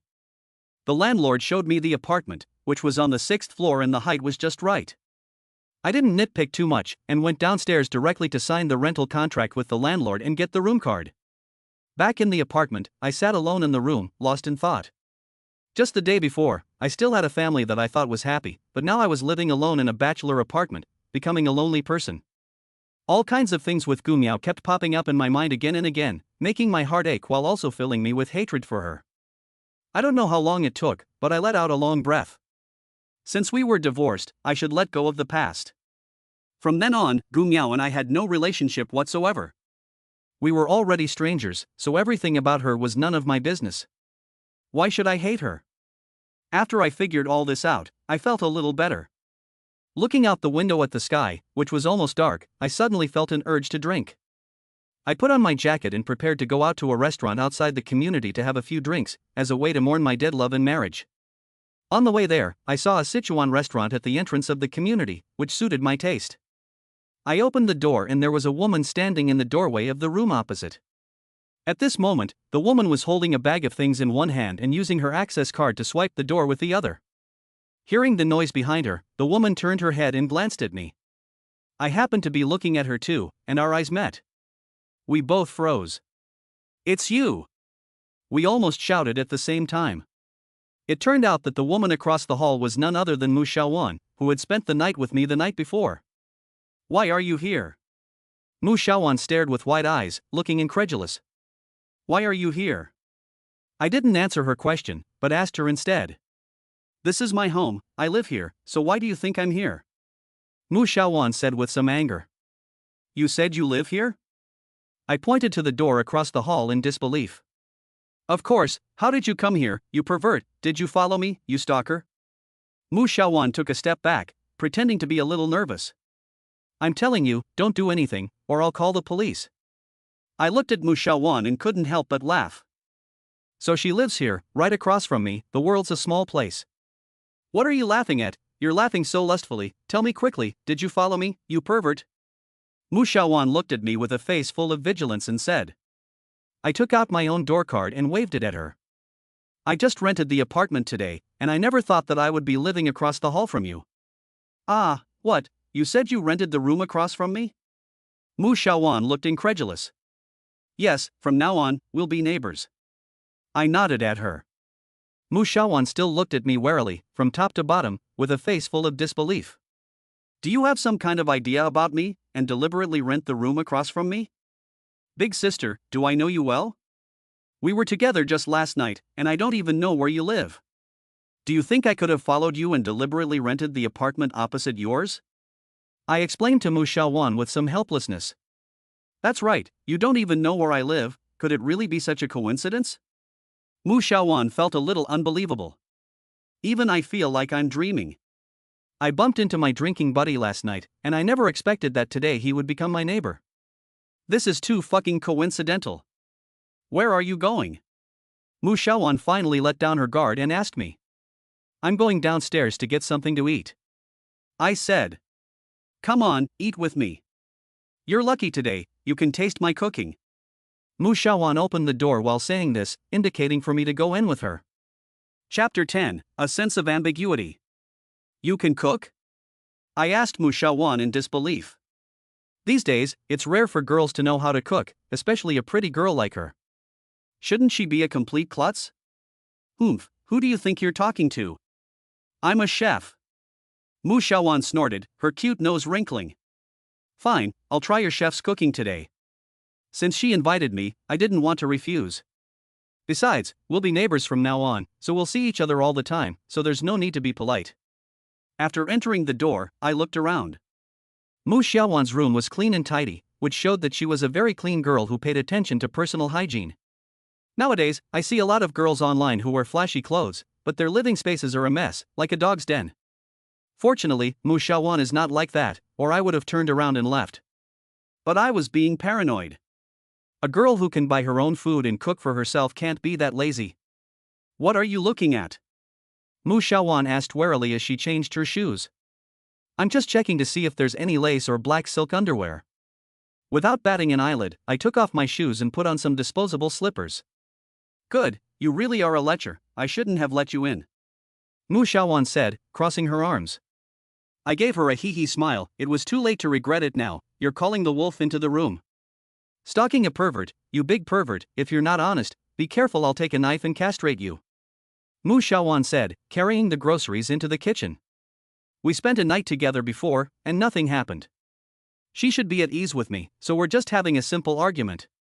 Mu Xiaowan, who had walked to the kitchen door, turned back and said to me, have a seat for a while. There are drinks in the fridge, help yourself if you're thirsty.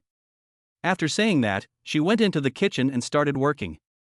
I sat on the sofa and couldn't help but smile wryly. She really doesn't treat me as an outsider. Perhaps it was because of the time we spent together that night, that she had a sense of trust in me. I nodded, thinking that must be the case. Fate is really something amazing. We just spent a night together last night, and now we're neighbors. Mu Xiaowan's sofa had a 1-meter-tall woolly bear sitting on it, right next to me. I raised my hand and gave the woolly bear 2 slaps, then grinned. Hey, what are you doing? Why are you hitting my stupid bear? I turned my head and saw Mu Xiaowan standing in the kitchen doorway, her arms crossed, glaring at me. Ah, that. It's dirty, I'll wipe it for it. I giggled nervously as I lifted my hand and wiped the teddy bear's face twice. I'm telling you, don't bully stupid, it's my best friend, if I see it again, you better watch out. Mu Xiaowan said while picking up a spatula in the kitchen and waving it at me. Although it was a threat, the movement looked a bit seductive and mischievous. The main reason was that she was just so beautiful, and no matter what she did, she made people feel comfortable. Damn, I really have a bit of a dog-licking trait. I despised myself in my heart and quickly said to Mu Xiaowan, I dare not, I definitely dare not. Mu Xiaowan snorted and turned her head back to her work. I looked at the teddy bear next to her and Mu Xiaowan said it was her best friend. Considering a teddy bear as a friend, Mu Xiaowan must be a very lonely girl, right? Mu Xiaowan didn't lie. Her cooking skills were really good, and in about half an hour, she had already served 4 dishes. Stir-fried snow peas, sweet and sour pork ribs, stir-fried meat with chile, and celery, and lily. The combination of meat and vegetables in the 4 dishes looked appetizing. I couldn't help but take a bite with my chopsticks. It was delicious. So, what do you think of my cooking? Mu Xiaowan asked, looking at me proudly. Not bad, not bad. You could be a chef in a restaurant with your cooking. Nowadays, there are very few girls who know how to cook, especially pretty girls like you. I didn't hold back on my praise. When I was with Gu Miao, she never cooked.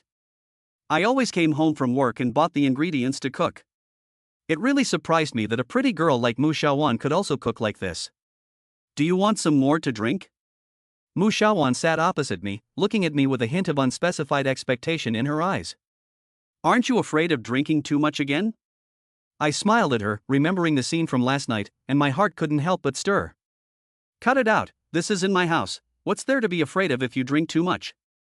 If you dare to mess around, I'll make you a eunuch. Mu Xiaowan pretended to be fierce. Good, I just want to drink a little. I smiled and nodded at her. Mu Xiaowan pulled open the cabinet and took out a bottle of white wine, a bottle of Flying Sky Maotai. You actually have this kind of good wine.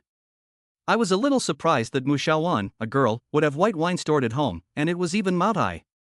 I usually like to drink a little, but I drink it at home by myself. Bars are the kind of place I went to for the first time yesterday. While she was talking, Mu Xiaowan handed me the wine and gestured for me to open it. Ah, your first time? I was a little surprised, but I didn't take Mu Xiaowan's words seriously. After all, girls always say one thing but mean another, and it's hard to tell if they're telling the truth or not. The prettier the girl, the more likely she is to lie. What, you don't believe me? Mu Xiaowan saw that I didn't believe her and asked me. I believe you, you were there for the first time. I quickly nodded to cover up. Judging from your expression, you obviously don't believe me. It's true that it was my first time going to a place like that. Yesterday I was just feeling down and wanted to drown my sorrows in alcohol. I'm not the kind of bad girl you think I am. Mu Xiaowan glared at me, but after a moment she laughed. This is really funny. Why did I explain so much to you? You can believe it or not. I really do believe you. I nodded, and poured wine into a glass for her and myself. Whether you believe me or not is none of my business. Come on, this is the second time we've met, cheers. Mu Xiaowan said, lifting her glass. I lifted my glass too, just about to clink with hers when Mu Xiaowan tilted her head back and gulped the wine down in one go. I gave a wry smile, and drained my glass in one go too. We set the glasses down, and our eyes met, the atmosphere suddenly becoming a little more delicate. There seemed to be an inexplicable emotion between her and me. It was a little ambiguous and hard to describe. Mu Xiaowan looked at me, and perhaps because of the wine, 2 flushes of red rose on her pretty face, and even her eyes became a little hazy. Chapter 11, The Beautiful Poisoned Widow. It seemed that we both felt the atmosphere was a little awkward. We looked away from each other. Mu Xiaowan was silent, and she lowered her head, not knowing what to think. I coughed and took the initiative to speak, asking her, by the way, I still don't know what you do for a living. I spoke, taking the initiative to break the silence and the awkward atmosphere. Mu Xiaowan smiled at me and told me that she worked as a flight attendant. I wasn't surprised when she told me she was a flight attendant. A pretty girl like her deserves the job. Your ex-boyfriend's family is a billionaire? I asked Mu Xiaowan. Why do you ask? Mu Xiaowan was a little puzzled, but she shook her head anyway. Then he must be the son of a high-ranking official? I continued. No, his family is actually very ordinary. Mu Xiaowan replied. Oh, I see, he must be born without pupils. I nodded. Why do you say that? Mu Xiaowan didn't react for a moment.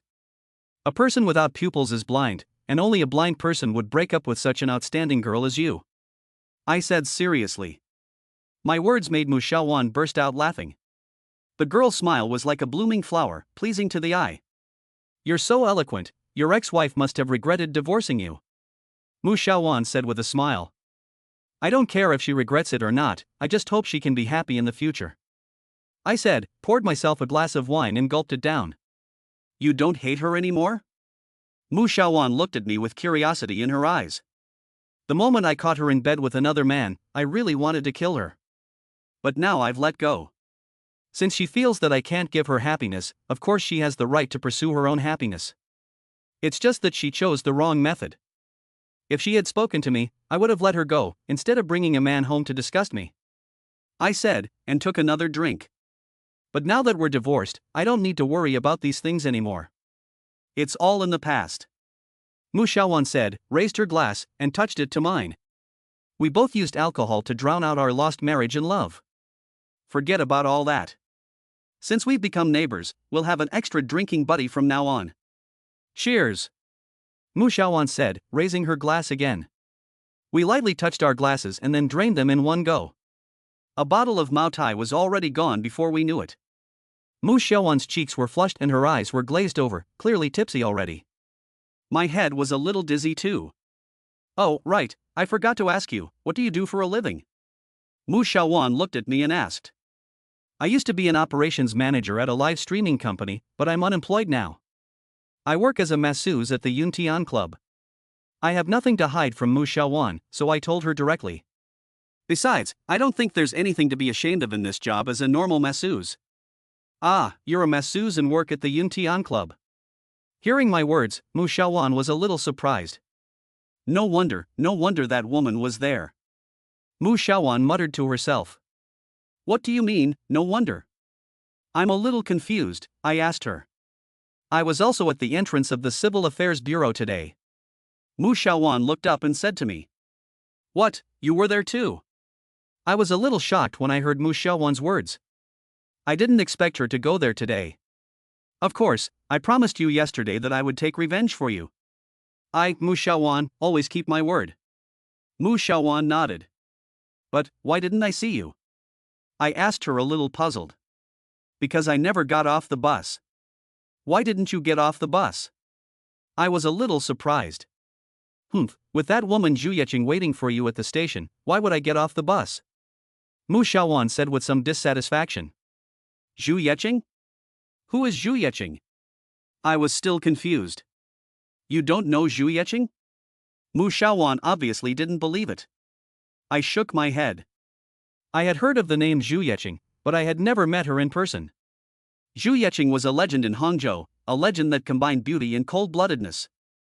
Zhu Yeqing was a woman, nicknamed Zhu Yeqing, the president of the Jinding Group in Hangzhou, a woman known to almost everyone in the entire city. The legendary Zhu Yeqing was just like her nickname, a beautiful but dangerous viper. Zhu Yeqing is a widow who married Hangzhou's new rich man Don Liang 3 years ago. Don Liang was originally a street thug, but with his own abilities, he built the Jinding Group in just a few years and became a member of the upper class in Hangzhou. 3 years ago, Don Liang was at the height of his fame and married Zhu Yeqing, the eldest daughter of the Zhu family and known as the most beautiful woman in Hangzhou. It is said that half of the wealthy families in Hangzhou attended the wedding. Unfortunately, that night, on their wedding night, Don Liang suddenly died of a sudden stroke, and Zhu Yeqing became a widow on her first day of marriage. Don Liang's official cause of death was a sudden stroke. However, everyone in Hangzhou said it was because of Zhu Yeqing, saying that she was born unlucky with husbands and was a beautiful snake who ate men without spitting out their bones, saying that if you marry her, you will definitely die. In no time at all, the whole city of Hangzhou knew the name of the poisonous woman Zhu Yeqing, and everyone wanted to conquer her, but they were afraid of her beauty. After Dong Liang's death, no one knows how many people were eyeing his assets, wanting to take them for themselves, and even more people with power and influence were eyeing the pretty widow Zhu Yeqing, wanting to get her into their beds. But no matter if they coveted Dong Liang's assets or Zhu Yeqing, they all failed. Instead of collapsing, Dong Liang's Jinding Group has grown even larger and is now one of the top 5 industries in Hangzhou. And Zhu Yeqing is still unscathed. There are many legends that say that if a rich man makes a lewd remark to Zhu Yeqing, his body will be found in the Qiantang River the next day. These legends, whether true or not, have cast a veil of mystery over the widow Zhu Yeqing. All the men in Hangzhou wanted to get Zhu Yeqing, but none of them dared to do so. In recent years, Zhu Yeqing has rarely appeared, but the legends about her in Hangzhou have not diminished at all. Some people even say that she has to change a man every night, and by the next day, that man will be completely sucked dry by her and become a human corpse. In recent years, Zhu Yeqing's reputation has become increasingly demonized. Today, the woman in the red cheongsam is Zhu Yeqing. You don't know her? Mu Xiaowan couldn't believe it. What, you're saying she's Zhu Yeqing? Hearing Mu Xiaowan's words, I shook my hand, and the chopsticks in my hand fell on the table. Chapter 12, A Man and a Woman Alone. What do you want with me? She is actually Zhu Yeqing, the poisonous widow known to the people of Hangzhou, Zhu Yeqing, who eats men without spitting out the bones. This news shocked me so much. I have guessed her true identity many times, but I never expected that she would actually be Zhu Yeqing. I never expected that I would be involved with her, and that I would give her massages every day. You really don't know that she is Zhu Yeqing? Mu Xiaowan still didn't believe it. I really don't know, why would I lie to you? I shook my head, feeling a little magical about it all. Zhu Yeqing, the poisonous widow who was like a poisonous snake in the mouths of the people of Hangzhou and whom no one dared to provoke, would actually be my client, my only client. And I knew that the Yuntian Club was owned by Zhu Yeqing. So, it was her decision to let me be the masseur, to massage only her? Why would she do that, and why did she pick me? Do you think I'm handsome? I turned my head and looked at Mu Xiaowan. Mu Xiaowan gave me a look of contempt. You're not ugly, but you're not handsome either. Although her words hurt a little, they were the truth. I have a clear understanding of my appearance. Although I'm not ugly, I'm not handsome either. At most, I'm just average, or slightly above average, of course, in my own opinion. With this kind of appearance, I can't even charm the average girl, let alone a woman like Zhu Yeqing. So the idea that she fell in love with me at first sight is simply impossible. But why did she choose me to be her professional masseur? And I'm only allowed to massage her, I'm not allowed to touch other women. Hey, you still haven't told me what your relationship with Zhu Yeqing is, and why did she help you out today? Seeing that I was in a daze, Mu Xiaowan nudged me with her elbow. I really don't know her. I looked confused. Humph, liar, you men's words just can't be trusted, you don't know her, and she would specifically go to the front door of the Civil Affairs Bureau to vent for you? Mu Xiaowan obviously didn't believe me. Sis, really, I really don't know her, she's just one of my customers. I explained helplessly. Customer? Mu Xiaowan's eyebrows shot up, obviously intrigued. There was nothing between Zhu Yeqing and I that I needed to hide, so I told Mu Xiaowan everything about how I had met Zhu Yeqing. She listened quietly to the end, staring at me straight, not even blinking, for a long time. I felt uncomfortable under her gaze. What are you looking at? Mu Xiaowan finally looked away, shaking her head a little disappointed. I thought you had some hidden charm that I hadn't noticed, but now it seems I was wrong. What exactly are you trying to say? I was a little annoyed by Mu Xiaowan's blow. I thought it was because you were handsome, and Zhu Yeqing had fallen for you, but now that's ruled out, unless she's blind. You. I was so angry at Mu Xiaowan that I couldn't speak, and I finished the wine in the glass. Although I didn't want to believe it, I had to admit that what Mu Xiaowan said was the truth. Not to mention that I'm not good looking enough, even if I really were, so what? A woman like Zhu Yeqing, having come this far and reached her current position, has seen all kinds of men. If the men who want to woo her lined up, they would fill the Qiantang River Bridge. So Zhu Yeqing would never be swayed by a man's looks. What the hell is going on? I shook my head, still unable to figure it out. Come on, what's there to think about? She's not going to eat you. You're getting paid, you have an easy job, so what are you worried about? Mu Xiaowan said to me. I thought about it for a while and felt that she was right. No matter how powerful Zhu Yeqing is, she is just a woman, so what am I afraid of? Besides, there are countless men in Hangzhou who want to win her favor, so even if she really does fancy me, I should be happy about it. Forget it, I don't want to think about it anymore, let's drink. I had already finished the bottle of Maotai, and Mu Xiaowan brought out another box of beer. It was obvious that she really liked to drink. The two of us drank and chatted nonsense. She had obviously drunk too much and berated her ex-boyfriend. And I also knew that her boyfriend was not just an ordinary family as she had said, but a veritable second-generation rich kid, and that last time she had not told me the truth. But I didn't take these minor problems to heart at all. After all, last time was our first meeting, and it was only natural that we would hold back from each other. Mu Xiaowan said that her ex-boyfriend had been a classmate of hers at university, and that his family owned a listed company. He had pursued Mu Xiaowan at university, showing her all kinds of attention and vowing to take care of her for the rest of her life. Girls can't stand sweet nothings like that, so Mu Xiaowan had agreed to go out with him. They had been in love for 3 years, and Mu Xiaowan had even started planning their wedding, but yesterday the man had turned up at her door with her best friend and broken up with her. Mu Xiaowan didn't cry or make a scene, she just calmly ended the relationship and went to a bar to get drunk, where she happened to run into me. You tell me, isn't it fate that we met yesterday right after I broke up with him, and today you're living across the hall from me? Mu Xiaowan was already drunk, with a rosy blush on her cheeks, and especially the way she was looking at me now, as if there was some kind of emotion in her eyes that would make a man impulsive. It really is quite fate. I didn't dare to look into Mu Xiaowan's eyes, and just nodded. Do you really give Zhu Yeqing a massage every day? Mu Xiaowan looked at me with a smile. Yes, I have no need to lie to you. I said. Then come and give me a massage so that I can try the skills of Zhu Yeqing's personal masseuse. Mu Xiaowan stood up and lay down on the sofa. After she got home, she changed into a nightdress with a round skirt embroidered with a cartoon cat pattern. Now she was lying on the sofa, her long legs exposed, which made me stare. Hey, what are you looking at? Hurry up and come over here. Mu Xiaowan slapped the sofa a little unhappily. Big sister, my massage skills really aren't very good. I explained to Mu Xiaowan helplessly. I only learned massage for a few days when I went to work at the Yuntian Club, so I don't really have any skills. I don't care, today I want to enjoy Zhu Yeqing's personal masseuse. Mu Xiaowan continued to pat the sofa. I was a little helpless. Women who get drunk are indeed more difficult to deal with than men. I walked over to Mu Xiaowan and asked her to move in a little, sitting next to her waist. Hurry up and let me relax. Mu Xiaowan tilted her head and mumbled incoherently. I placed my hands on her shoulders and began to give her a gentle massage. At first, I used a little too much pressure, and Mu Xiaowan let out a soft moan, so I reduced the pressure. You're not very good at this, I really don't know how Zhu Yeqing could like you. Mu Xiaowan said indistinctly with her eyes closed. I don't know how to massage. I smiled wryly and stopped. Why did you stop? Keep pressing, I'm not relaxed yet. Seeing me stop, Mu Xiaowan was a little displeased. Didn't you say my technique was bad? I shook my head and continued to massage her. Just because I said your technique is bad doesn't mean you can stop. Mu Xiaowan was a little dissatisfied. I had to continue to massage her. Mu Xiaowan was lying on the sofa with her eyes closed, and I didn't know if she had fallen asleep. I had been massaging her for a long time, and when I saw that she hadn't moved, I thought she had fallen asleep. To be honest, last night, in the hotel.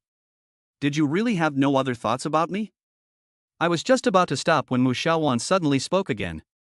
WH. What thoughts? I paused. What thoughts did you say? Mu Xiaowan tilted her head and gave me a glare. I pondered for a moment, not knowing how to answer her.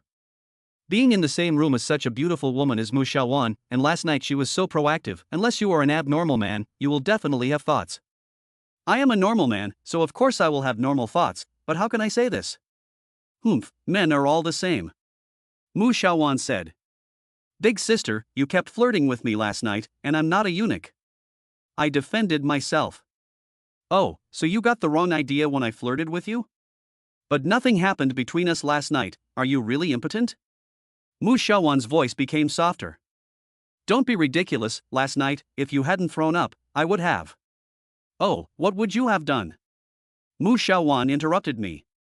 I want to. I stuttered for a long time, but still couldn't say it. Well, now you have your chance. If you want to do something to me, you can try. Mu Xiaowan's voice sounded softly, as if it carried some kind of unspeakable magic.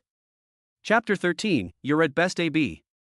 Mu Xiaowan's voice was a little ambiguous, as if it carried an indescribable temptation. I was already a little drunk, and now I felt even warmer, and my throat was a little dry. Her provocations made me feel a little vindictive. I grabbed her shoulders and whispered in her ear, You're forcing my hand, don't regret it.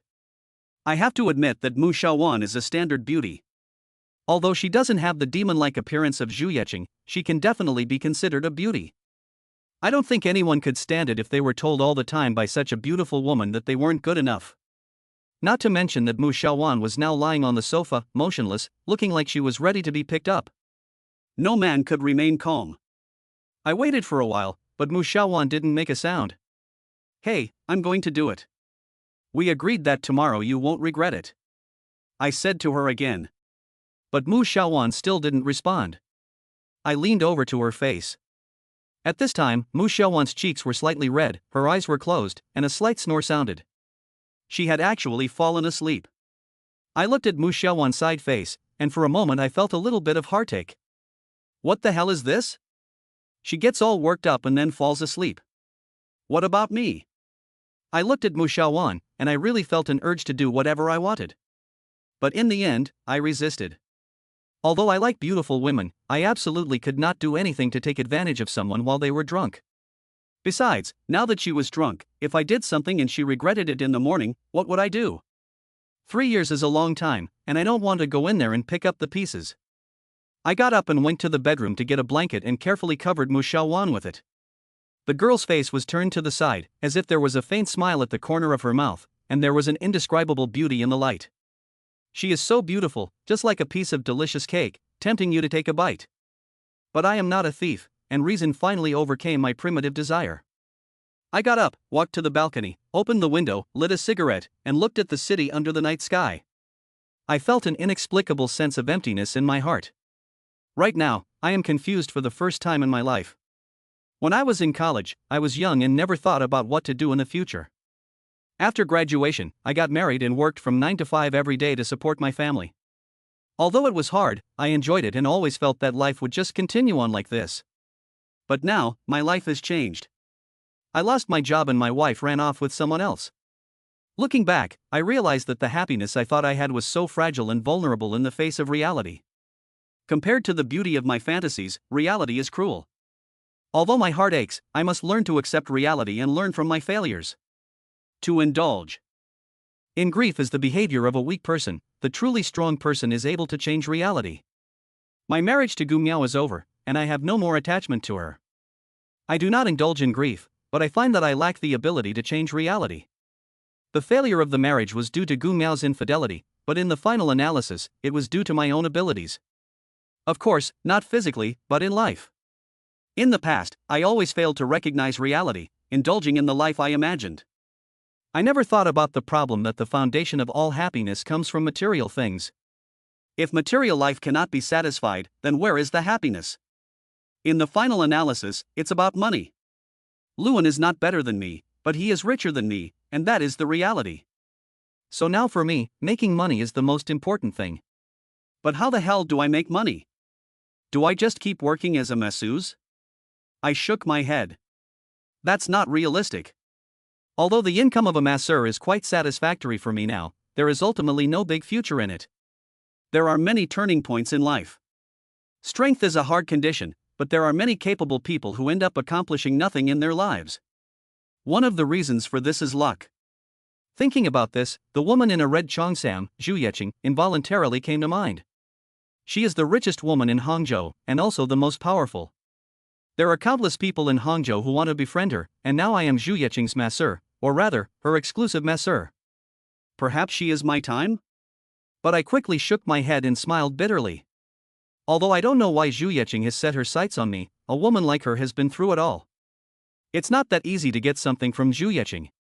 To put it bluntly, if you want someone to look up to you, you must have the strength to be looked up to. I scanned myself and sadly discovered that there didn't seem to be anything about me that she would value. But why did she have to choose me as her masseur? I couldn't figure out what was going on after thinking about it for a long time. Standing on the balcony and blowing in the wind for a while, the alcohol came back and made me feel even more dizzy. Anyone who has been drunk knows that after drinking too much, you are fine at first, but as soon as you get a little wind, you get drunk. I shook my head and tried to stay awake, preparing to go home and sleep. But after just a few steps, my head was spinning uncontrollably. Before I lost consciousness, I saw the sofa next to me and collapsed directly onto it. In a daze, I don't know how long I slept for, but I felt hot all over. After the hangover, even my throat was parched. I opened my eyes and saw a pretty face. The owner of the face was none other than Mu Xiaowan.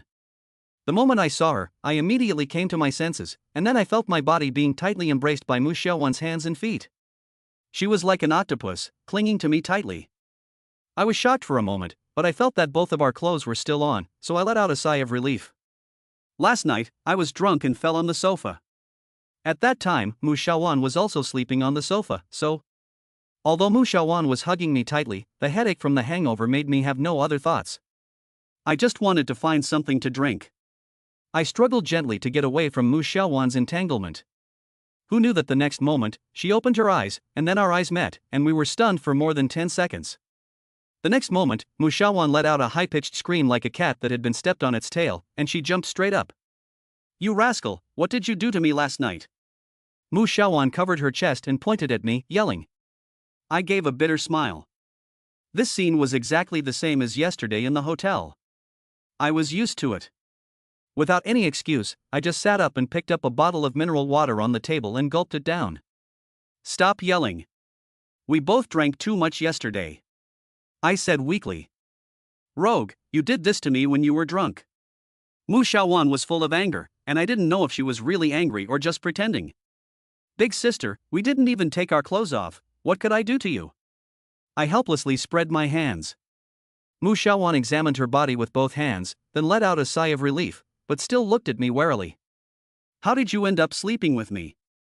I looked at Mu Xiaowan, opened my mouth, and tried to explain, but I didn't say anything because I knew that even if I did, she probably wouldn't believe me. Women at this time of the month are not at all reasonable, and you have to wait until she calms down. Well, I didn't sleep well last night, so I'm going to go back and catch up on some sleep. I quickly got up, but then realized that I had taken off my shoes without knowing when. I quickly found my shoes and didn't dare say anything to Mu Xiaowan, but instead scurried to the door. You rascal, I was right, you really are a wolf. Mu Xiaowan called out from behind me. I was really a little angry, so while opening the door, I said to her, I don't know if I'm a rascal or not, but you're lying when you say you're a C cup. I tried it and you're at most a B cup. It's true that saying a man is small can make someone angry, but saying a woman is small can make her even angrier. Mu Xiaowan was furious at my words, and she picked up a pillow and threw it at me. You dirty rascal, get out. I quickly slipped out of the door, and then closed it.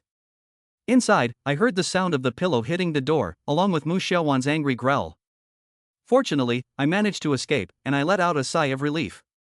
I picked up my shoes and prepared to go back to my room across the hall. I just looked up, but suddenly I noticed a woman in a pink dress across the hall staring at me in shock. My room is 609, and the woman was standing in the doorway of 608, right next door to me. If I guessed correctly, she should be my neighbor. Judging from her shocked expression, she must have heard the commotion clearly.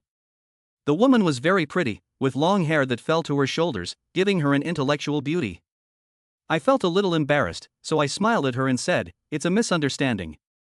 The woman still kept staring at me, then raised her hand and pointed at me, saying in disbelief, "Chen Chang'an, you are Chen Chang'an." Hearing her call out my name, I froze for a moment and looked at the woman carefully. She was very beautiful, but that pretty face felt familiar to me. I shook my head a little and the memories that had faded resurfaced, allowing me to finally recognize her. Han Yi, you are Han Yi. I looked at her and said in disbelief. Chapter 14 The School Beauty, My Female Neighbor. Han Yi, a name that had disappeared from my memory for several years. This name was accompanied by the once beautiful youth that I had lost.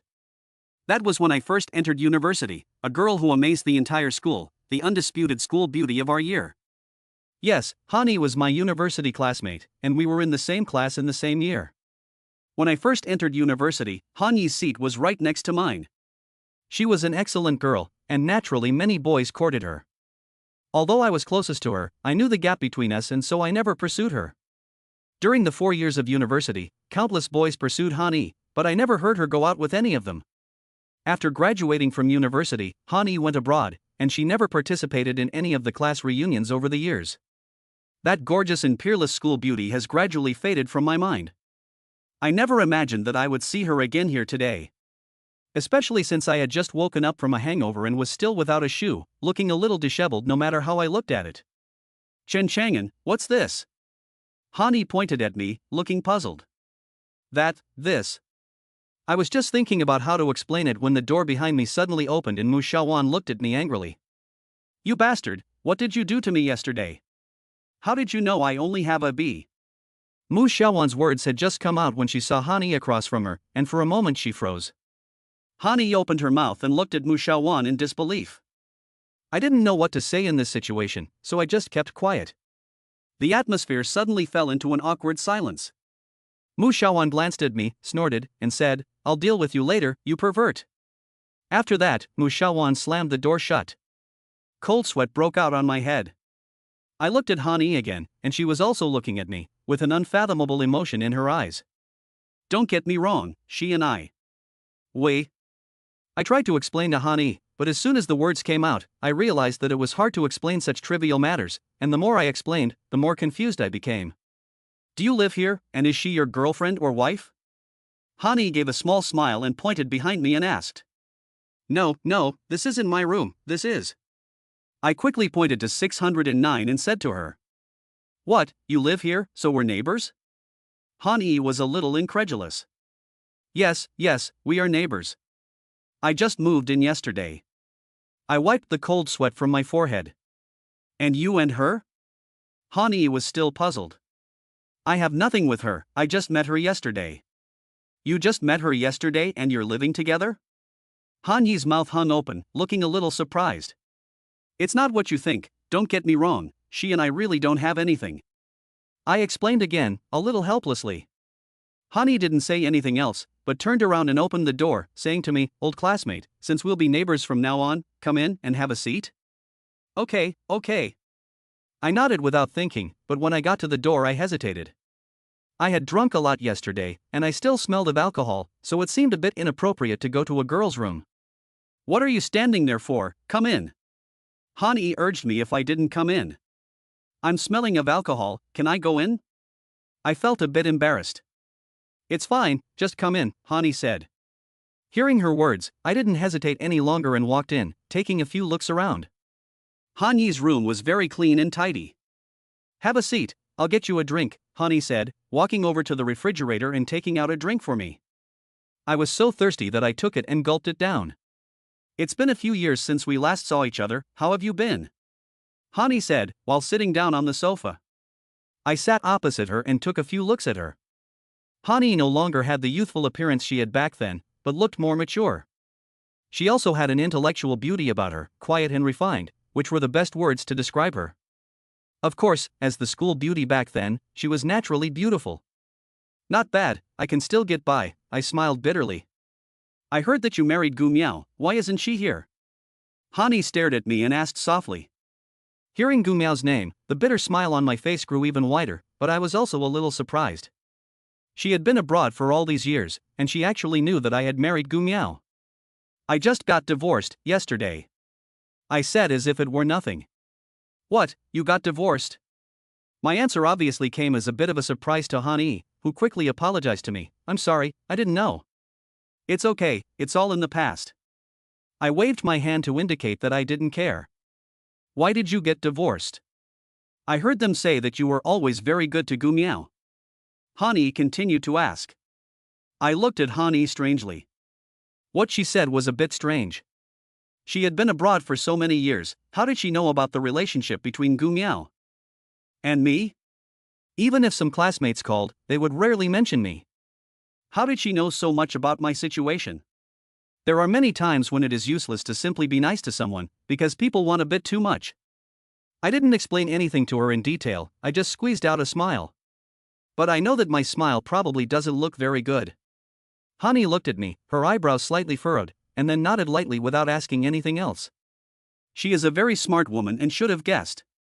Then who was that woman just now? Hani asked again. I know she is talking about Mu Xiaowan, and I can't help but get a headache. I've only known her for 2 days, so there's really nothing. I tried to explain. Oh, you've only known each other for 2 days and you're already spending the night together. And the way she looked at me just now, did you do something to her last night? Hani said this while staring at me with her beautiful eyes. I felt a little guilty when I looked at her, even though I really didn't do anything with Mu Xiaowan last night. After all, a man and a woman were alone together for a whole night, and no one would believe my explanation even if I tried to defend myself. There was no way to explain this mess.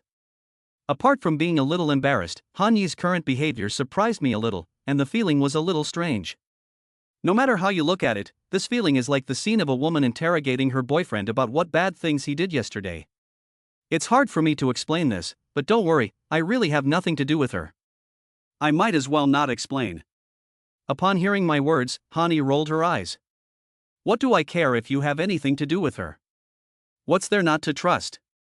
Chapter 15, That Mysterious Female Internet Friend. I felt a little embarrassed, knowing that I had said the wrong thing. Although Hani and I were college classmates, there was really no need to explain such things so clearly to others. What's wrong? She was the one who asked just now. So, when did you return to China? In order to relieve the awkwardness, I quickly changed the subject. The company has a project in China, and I am in charge of it. I have been back for a month. Hani said indifferently. That's great, now you're the head of a branch office. Congratulations, Manager Han.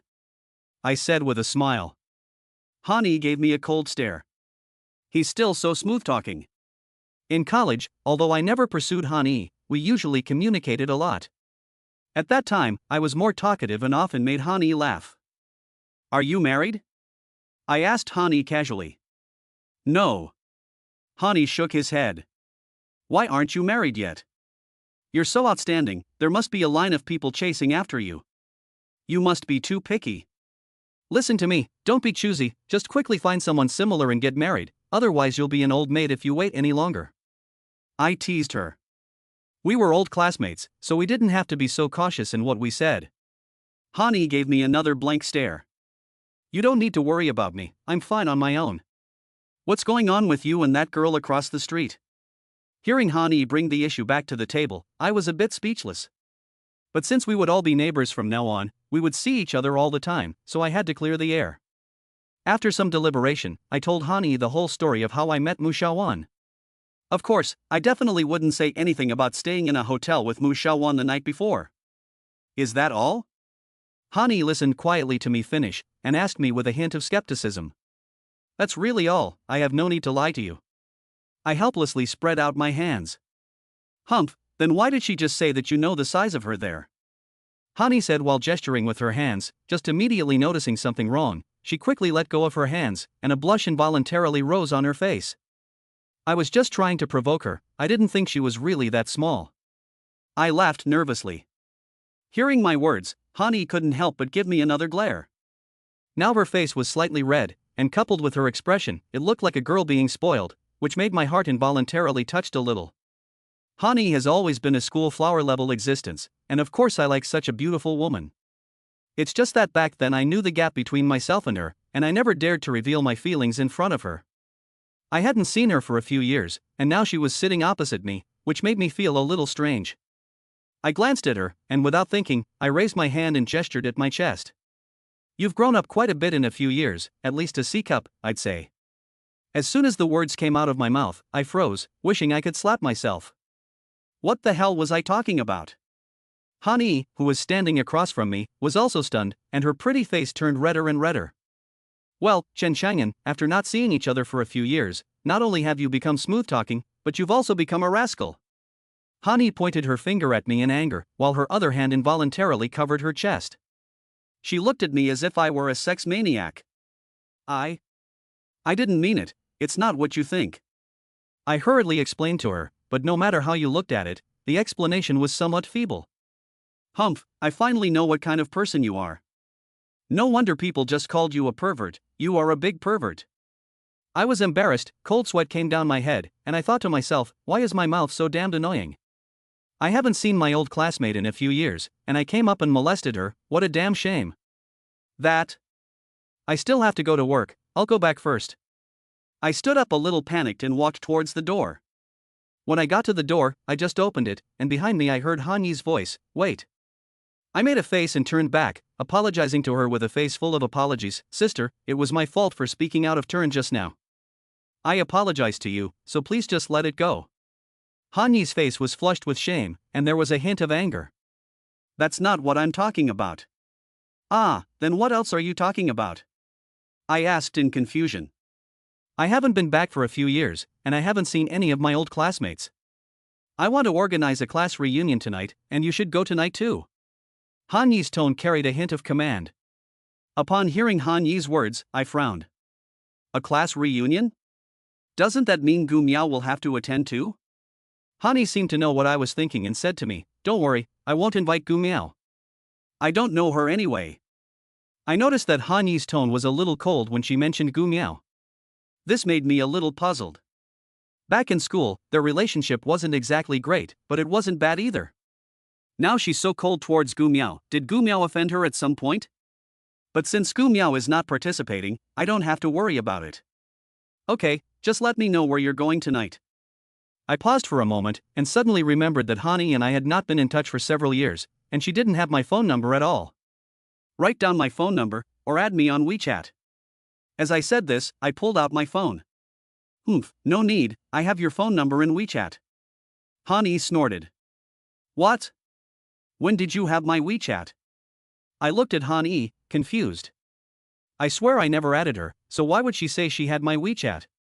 The plum blossom in the night comes to the window, that's me, Hani said to me. Shit, the plum blossom in the night comes to the window, and it's actually you. Hearing Hanyi's words, I almost jumped up, and the phone I was holding almost fell to the ground. 2 years ago, a female internet friend named the plum blossom in the night comes to the window added me on WeChat. At the time, I saw that it was a girl, so I accepted her request directly. After chatting for a while, I asked her who she was, and she kept telling me that she had added me as a friend by accident, and that we should just be quiet online friends and not know each other's identities. Although I was a little strange, I didn't delete her. In the past 2 years, when we had nothing to do, we would chat for a while. She was very intellectual, and I felt very good about this friend who had inexplicably appeared.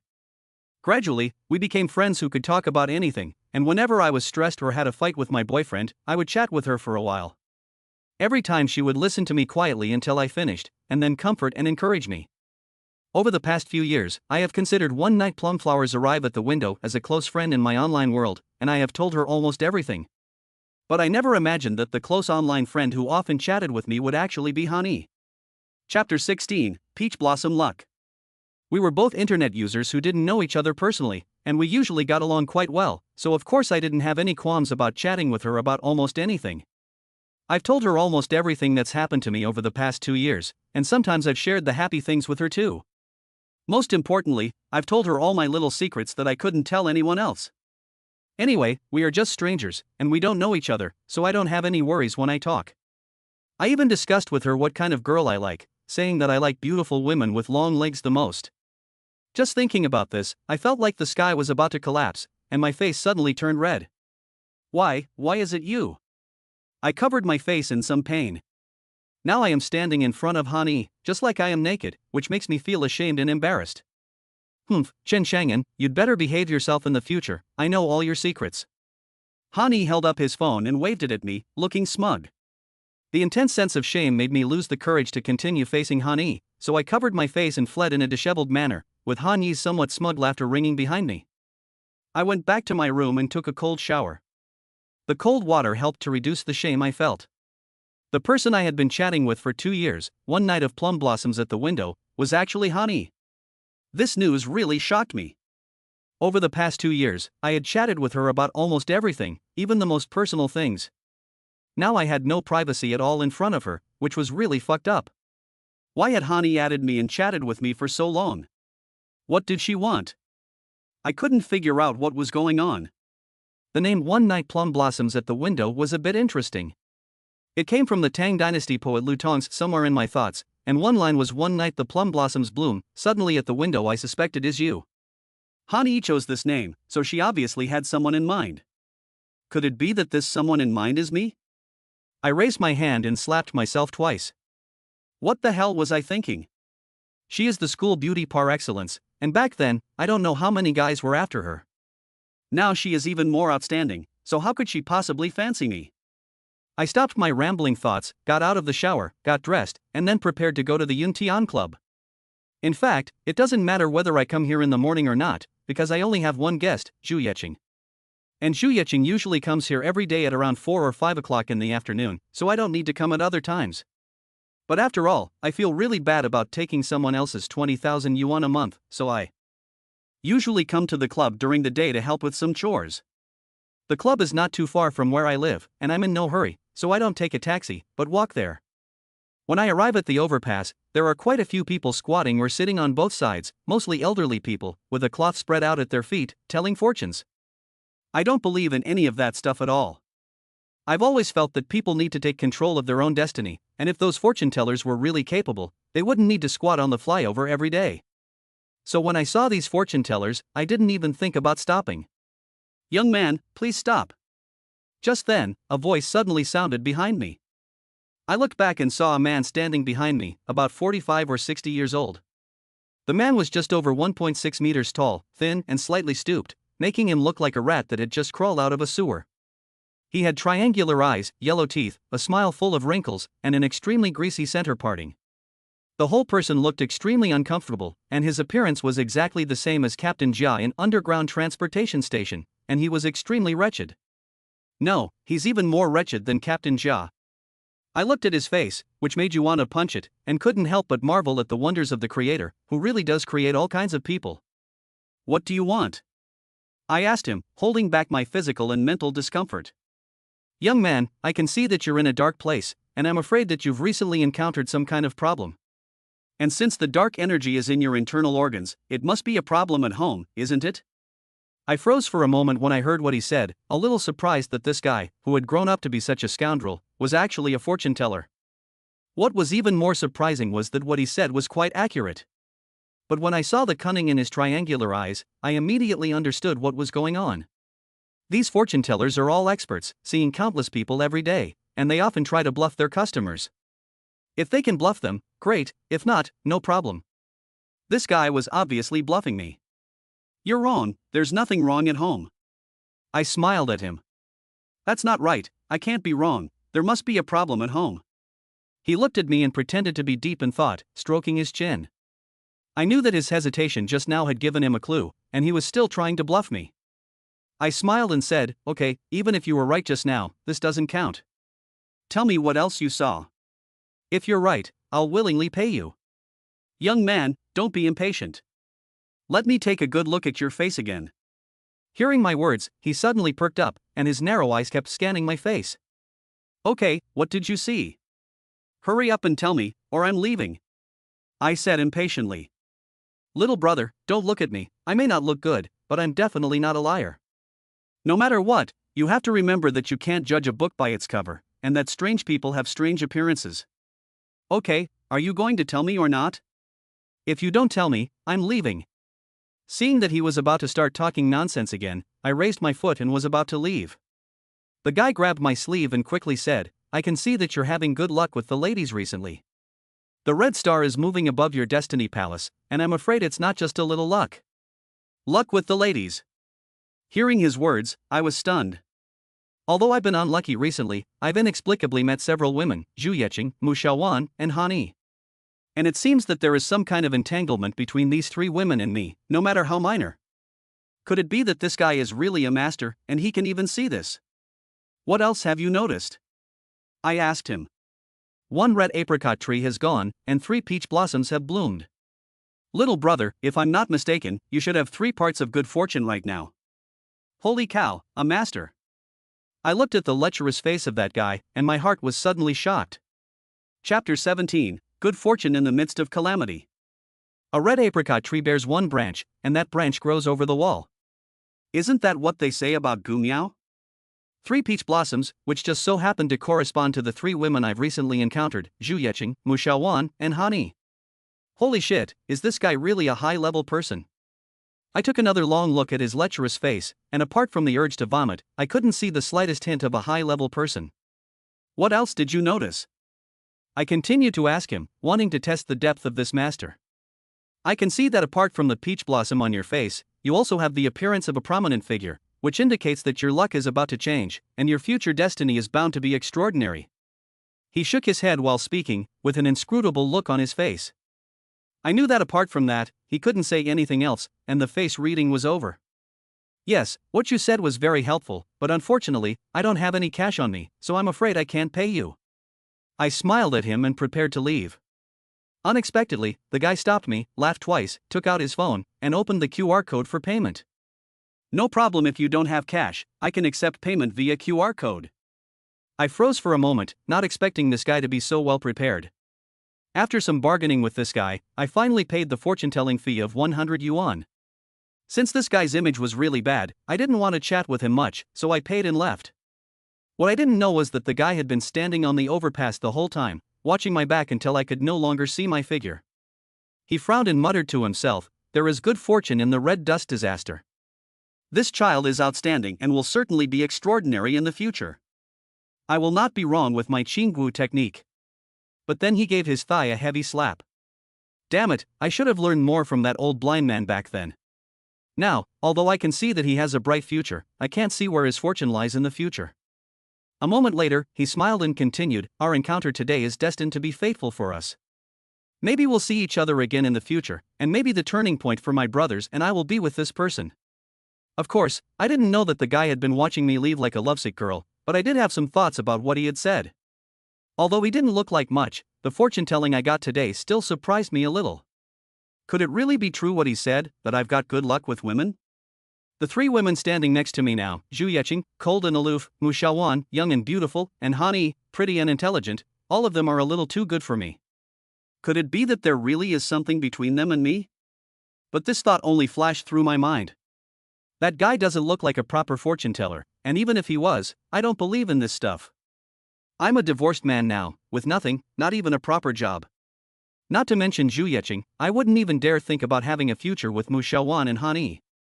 That guy must be full of crap. And what about the appearance of a brilliant young man? My luck is about to change in the next few days, but I don't even know what I'm going to do tomorrow. I've already decided in my heart that the guy is full of shit and I feel bad about my $100. When I arrived at the club, Sister Lan was in the lobby, so I greeted her. Over the past few days, I could see that Sister Lan is a very serious person. Almost everyone in the club is afraid of her, and she is very strict with everyone, except for me. Every time she saw me, a gentle smile would bloom on her still attractive face, which was completely different from the way she treated other people. I knew very well that it wasn't because of my face, but entirely because of Zhu Yeqing. Zhu Yeqing was the real boss here, and now she had chosen me for some reason. Sister Lan was a smart person and of course wouldn't offend me. I spent the afternoon doing nothing at the club. Zhu Yeqing usually asked me to give her a massage every afternoon. Sure enough, around 4 o'clock, Sister Lan pushed the door open and walked in, smiling and saying to me, "My VIP guest is waiting for me in room 209. I gathered the things I needed for the massage and went to room 209. Zhu Yeqing had already finished her bath and was lying on the massage table. When she saw me come in, she said indifferently, "Let's get started." I walked over, sat down in front of her, and placed my hands on her back. I couldn't help but tremble slightly. Although she is beautiful enough to be called a demon, I was able to remain calm when facing her before, when I didn't know her identity. But today, I already know that she is the beautiful snake that the people of Hangzhou are talking about. Thinking about the various legends about her that have been interpreted, it is really a little hard to calm down when facing her now. I tried my best to remain calm and finished the full massage for her. "Are you troubled today?" I used the bath towel to cover Zhu Yeqing's back again, which could be considered perfect, and she asked as she tilted her head and looked at me. Those eyes seemed to be able to see the deepest secrets of my heart. I didn't expect this woman to be so sensitive, which made me feel a little nervous. "I know who you are, President Zhu." I didn't hide it from her and said directly. "Oh, so you know, no wonder." Zhu Yeqing gave a faint smile, wrapped herself in a bath towel and sat up, her two perfect, flawless legs hanging down. I almost used up all my strength to control myself from looking at those legs. She was too beautiful, and I was afraid that if I looked at them too much, I would lose control and do something bad, because along with her charm was also danger. She was a strong woman, and she also had the capital to be strong. Such a woman was someone I could never afford to offend. "Knowing my identity, what do you think?" Zhu Yeqing looked at me and asked lightly. "I can't figure it out." "Why did you choose me?" I took a deep breath and asked the question that had always puzzled me. Zhu Yeqing and I had never met before. A woman like her, if she wanted to, I don't know how many outstanding men would willingly fall at her feet. But why did she choose me to be her personal masseur? Zhu Yeqing didn't answer me, but instead looked at me quietly. She picked up a lady's cigarette, held it between her slender fingers, placed it on her scarlet lips, lit it, and exhaled a gentle puff of smoke. The smoke enveloped her, as if casting a mysterious veil over her face that was enough to ruin a country and bring disaster to its people. It also added a layer of beauty to her, as if a beauty were half veiled. Chapter 18, He became a gigolo. Zhu Yeqing exhaled a puff of smoke and said lightly, "Don't get any ideas. I chose you for my own reasons, but I don't want to tell you." I smiled bitterly when I heard her words. Since Zhu Yeqing had said that, there was no point in me asking any further. "Then I'll take my leave, President Zhu." I packed my things and walked towards the door. "Remember, you and I are just a masseuse and customer. There are some things I hope you won't think too much about, it's for your own good." I opened the door and heard Zhu Yeqing's faint voice behind me. I nodded and didn't say anything, I just walked out. Zhu Yeqing's words were very clear, and they were kind of a warning. She had made it clear that my relationship with her was just that of masseuse and customer, so she told me not to think anything else. There are countless people like Zhu Yeqing, who want to get close to her and gain some benefit from her. She was warning me not to have such thoughts. I am a person with a lot of pressure in my heart. Although I did have some thoughts in my heart, I would never beg her to give me any benefits. This would make me look cheap in front of her. People in high positions like them value an equal exchange of value. To her, I am just a masseur. If I want to get something from her, I must have enough qualifications to trade. She will never let me get something beyond my ability just because I have massaged her a few times. I know very well that there is no such thing as free love or free giving in this world. Today's service is over, and I no longer need to stay in the club. I just changed my clothes in the lounge when Han Yi's message came. She sent me the location of the hotel and told me that I had to be there before 6:30. I smiled wryly as I read Han Yi's commanding message.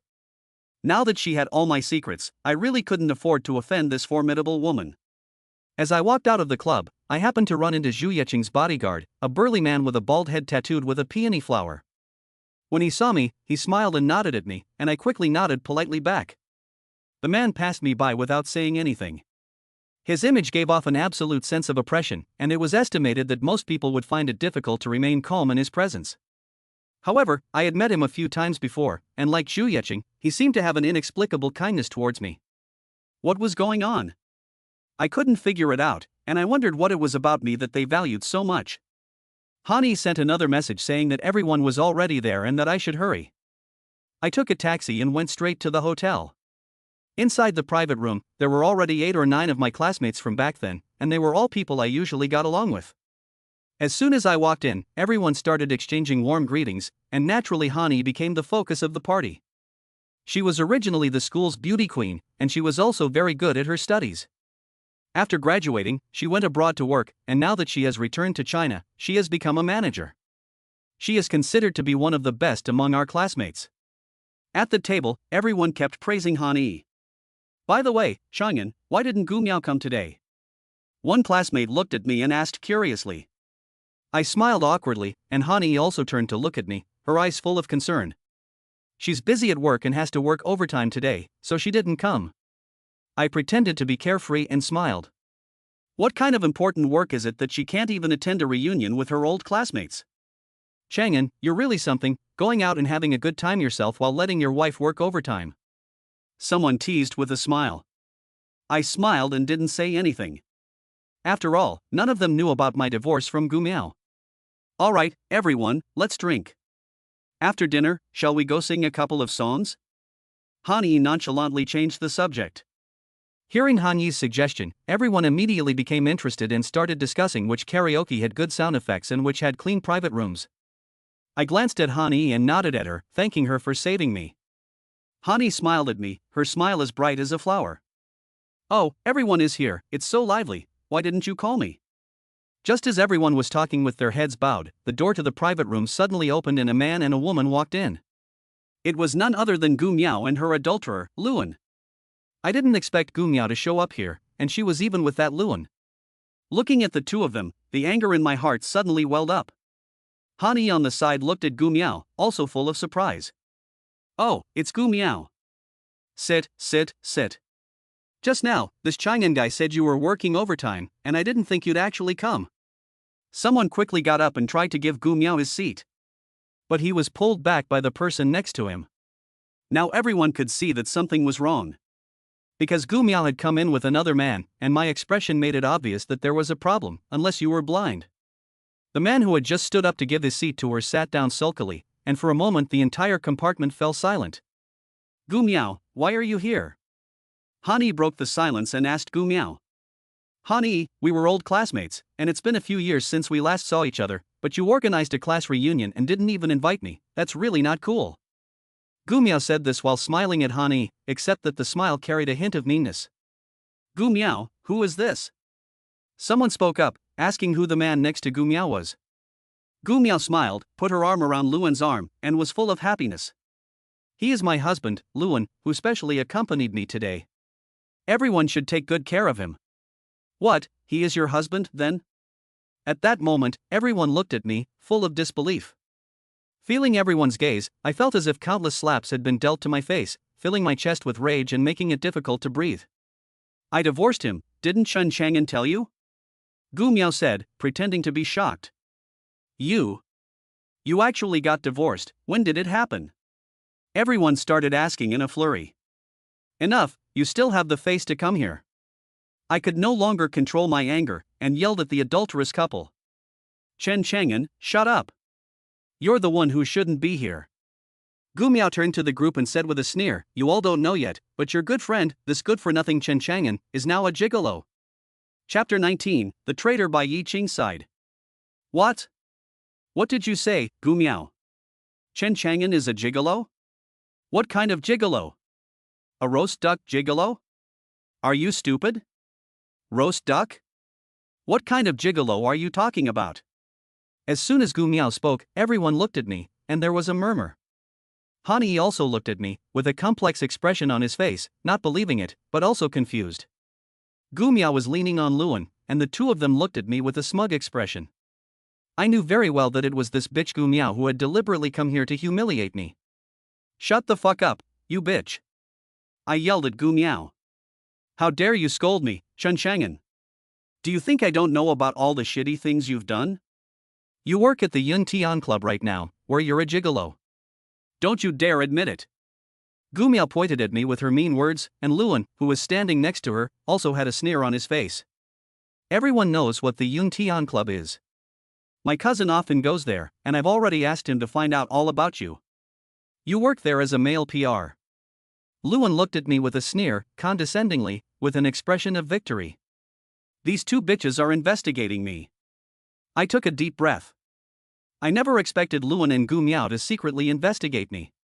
They must have been so humiliated by Zhu Yeqing that day that they wanted to find out what was going on, so they investigated me. The Yun Tian Club is known throughout Hangzhou. It's not a decent place. Every day, I don't know how many rich men and women go there to find pleasure. It's almost an open secret in the whole city. And I work there, so it's hard not to make people think more. That's bullshit. You're the one fucking the gigolos, the male prostitutes, I yelled at Luan in anger. Oh, you're not a gigolo, then do you dare tell everyone what kind of work you do there? As soon as I finished speaking, Gu Miao spoke with a sneer on her face. I looked at her angrily. They must have investigated everything about me at Yun Tian if they came here today. I'm a masseur, not a gigolo. But no one will believe it if I tell them. I looked at Gu Miao angrily, and for a moment I froze, not knowing how to explain it. What, you have nothing to say? You are a gigolo. Luckily I divorced you, or else you might have given me some disease. Gu Miao looked disgusted. Seeing me silent, the surrounding students looked at me with mixed emotions. Why didn't Chen Chang'an say anything? Could it be that Gu Miao was right? Doesn't he have a proper job? How could he be a gigolo? Gu Miao used to be his wife, so what she says can't be wrong. Look, he's got nothing to say now, so I guess she's right. Oh, no, how could Chen Chang'an be a gigolo?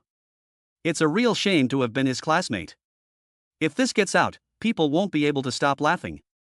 The sound of the surrounding discussions kept entering my ears, and the looks people around me gave me felt like slaps in my face. I felt a roar in my ears, and I couldn't hear anything. I was now like a robot, numb. I just wanted to leave this place, the sooner the better. I didn't look at their stares, and walked straight towards the door. Someone behind me called my name, but I didn't pay any attention and rushed out of the hotel in one go. Outside, under the night sky, it had started raining at some point. I looked up and let the cold rain hit my face. The cold feeling made the shame in my heart ease a little, and it also let my suffocating heart exhale a heavy breath. Gu Miao came here today specifically to humiliate me, and she succeeded. In front of all my closest classmates, she mercilessly slapped my face, trampling on the little self-respect I had left. I didn't become a duck, but I knew that no matter what I said, no one would believe me in that situation. Gu Miao knew this very well, which is why she was so successful. Yes. I'm sorry, I didn't know it would turn out like this today. At this moment, a voice sounded behind me. It was Han Yi. I turned around and saw Han Yi standing behind me, standing in the rain with me, her hair already drenched. It's not your fault. I smiled at her, but I knew that smile must have been even uglier than crying. I drove here, let's go back. Han Yi said, raising her hand to grab my arm. No need. I took a step back and broke free of her grasp. I want to be alone right now, just by myself. I said to her in a calm voice. Today was the biggest humiliation I have ever suffered in my life, and I really need to be alone and calm down. At least for now, I don't want to be around someone. You? What are you going to do? Don't do anything rash. Han Yi looked at me, his eyes full of worry. Don't worry, I'm not a child, I won't do anything stupid. Don't follow me, let me be alone. I said, turned around, waved my hand at Han Yi's back, and walked towards the street in the rain. In the heavy rain, I was drenched and looked miserable. Chen Chang'an. Han Yi called out to me from behind. What else is there? I turned around and asked her. Honey bit her lip, stood in the rain for more than 10 seconds, and finally asked me, "Is what Gu Miao said today true?" Hearing her words, I laughed. It turns out that she doesn't believe me either, and she also thinks that I'm a gigolo. I looked up at the sky, laughed a few times, then gazed at Honey and solemnly told her, "I don't care what you think, I just want to tell you that I, Chen Xiangyan, will starve to death before I become a gigolo." After I finished speaking, I turned around without hesitation and left. "I believe you." Han Yi's voice came from behind me. Only this time, I didn't turn back. Like a zombie, I turned in front of me and walked into a dark intersection. I walked alone in the rain, and the rain had already soaked me to the skin. There was not a single pedestrian on the cold street, only the occasional passing car splashing a sheet of water. I just walked aimlessly like this, not knowing where I should go, nor did I ever think about where I wanted to go. I just really wanted to be alone and quiet, to walk alone. I don't know how long I walked for, the rain had already stopped, and I walked carelessly and sat down on a wet seat. Thinking about the humiliation that Gu Miao and Luan had inflicted on me at the hotel, the way my classmates looked at me, and their comments, I smiled bitterly, reached into my pocket and felt for a cigarette. I really wanted a cigarette right now. Unfortunately, after walking in the rain for so long, my cigarette had been completely soaked. I looked around and saw a black car parked not far from the road. The driver's side window was open, and the driver was smoking. He was a middle-aged man in his 40s. I stood up and walked towards him, wanting to borrow a cigarette. But before I could get there, another black car drove up and pulled up next to it. "Did you bring it?" The black car that had just arrived asked the other one through the open window. "I brought it. This is the bidding document for the Jinding Group's Qingxi project." At the beginning, the middle-aged man took out a paper bag and threw it into the newcomer's car. "Well done. If we win the bid for the Qingxi project this time, the capital city will arrange a villa for you," the man in the new black car said indifferently. "Thank you, Mr. Zhao, if you need me in the future, just let me know." The two men nodded, then started their cars and left in opposite directions. As the car passed me, the man in the car glanced at me, but didn't pay much attention. Now I am drenched and standing alone on the roadside, looking like a homeless tramp. Who would care about a tramp? Just staring in the direction the black car left, my heart was in turmoil. Jinding Group, isn't that Zhu Yeqing's company? The middle-aged man just now is a trader in Zhu Yeqing's company, selling the company's bidding proposal. Chapter 20, The Flight Attendant's Request. The trader in Zhu Yeqing's company is selling the secrets of her company. There is a municipal development project covering hundreds of acres in the west of Hangzhou. I know about this. There are only a handful of groups in the entire city of Hangzhou that are qualified to compete for this project. However, those who are qualified to compete for this project are also well-known figures in Hangzhou, at least in terms of status they are on an equal footing with Zhu Yeqing. This project is said to have an investment of over 10 billion, which is a big piece of the pie, so I don't know how fierce the competition is behind the scenes. Someone cultivated a trader in Zhu Yeqing's company and obtained their internal bidding proposal, which was a fatal blow to Zhu Yeqing. Looking at the tail of the departing car, I felt my cold body gradually becoming warm. There is a trader in Zhu Yeqing's company, and the fact that this trader was able to obtain her company's bidding proposal shows that he has a certain amount of power in the company and is most likely the manager of a certain department. Having someone like this in the company would be a great loss for Zhu Yeqing. What would happen if I could help her find this trader? I recalled the appearance of the middle-aged man, vowing that I would never make a mistake. At this moment, I became a little excited. People like Zhu Yeqing, who are high above others, would never give charity to others. In their world, everything is exchanged equally. In other words, if you want something from her, you must have the capital to get it. What can a potential trader in the company's upper echelons gain by defecting? I don't know what I can gain, but I'm sure it won't let me continue working as a masseuse. My marriage to Gu Miao and today's humiliation all stem from my lack of strength. I now have only one thought in my mind, and that is to climb up the social ladder and become someone. One day, I will make them pay back all the humiliation I have suffered today. I clenched my fists. I knew that what I had seen today was an opportunity to get in touch with high society. The Zhaozong mentioned by the trader should be Zhao Sihai of the Hangzhou Sihai Group, if I'm not mistaken. The Sihai Group is the largest and wealthiest company in Hangzhou, and Zhao Sihai is also the only person in the entire city who doesn't buy Zhu Yeqing's debt. It is said that 3 years ago, at a cocktail party, Zhao Sihai got drunk and once publicly said that one day he would definitely get the woman Zhu Yeqing into his bed. Unfortunately, early the next morning, someone found Zhao Sihai by the roadside, with a sack over his head, dumped on the roadside, beaten to a pulp, and no one knew who did it. Since then, Zhao Sihai has never dared to say a word about Zhu Yeqing in public. However, anyone with a brain knows that Zhu Yeqing had someone do it. But Zhao Sihai had no evidence, so there was no way he could openly confront Zhu Yeqing. However, the two had a grudge against each other from then on. This time, Zhao Sihai bribed someone close to Zhu Yeqing, obviously to bring down Zhu Yeqing. Through a series of unfortunate circumstances, I actually ran into him. I knew that this was my chance, and I must seize it. I looked at the time, it was already past 1 a.m. I took out my phone and called a taxi, asking to go directly back to where I lived. Standing at the door, I just used the access card to open the door, and before I could go into the room, the door to the room next door opened, and Hani stood in the doorway, looking at me with a worried expression. "You're back?" Hani obviously let out a sigh of relief when she saw me. I nodded at her. "I'm sorry about what happened today. It wasn't me who informed Gu Miao, it was someone who posted it on WeChat Moments and she saw it, so..." Han-Yi carefully explained to me. "It's fine, you had nothing to do with it," I told Han-Yi.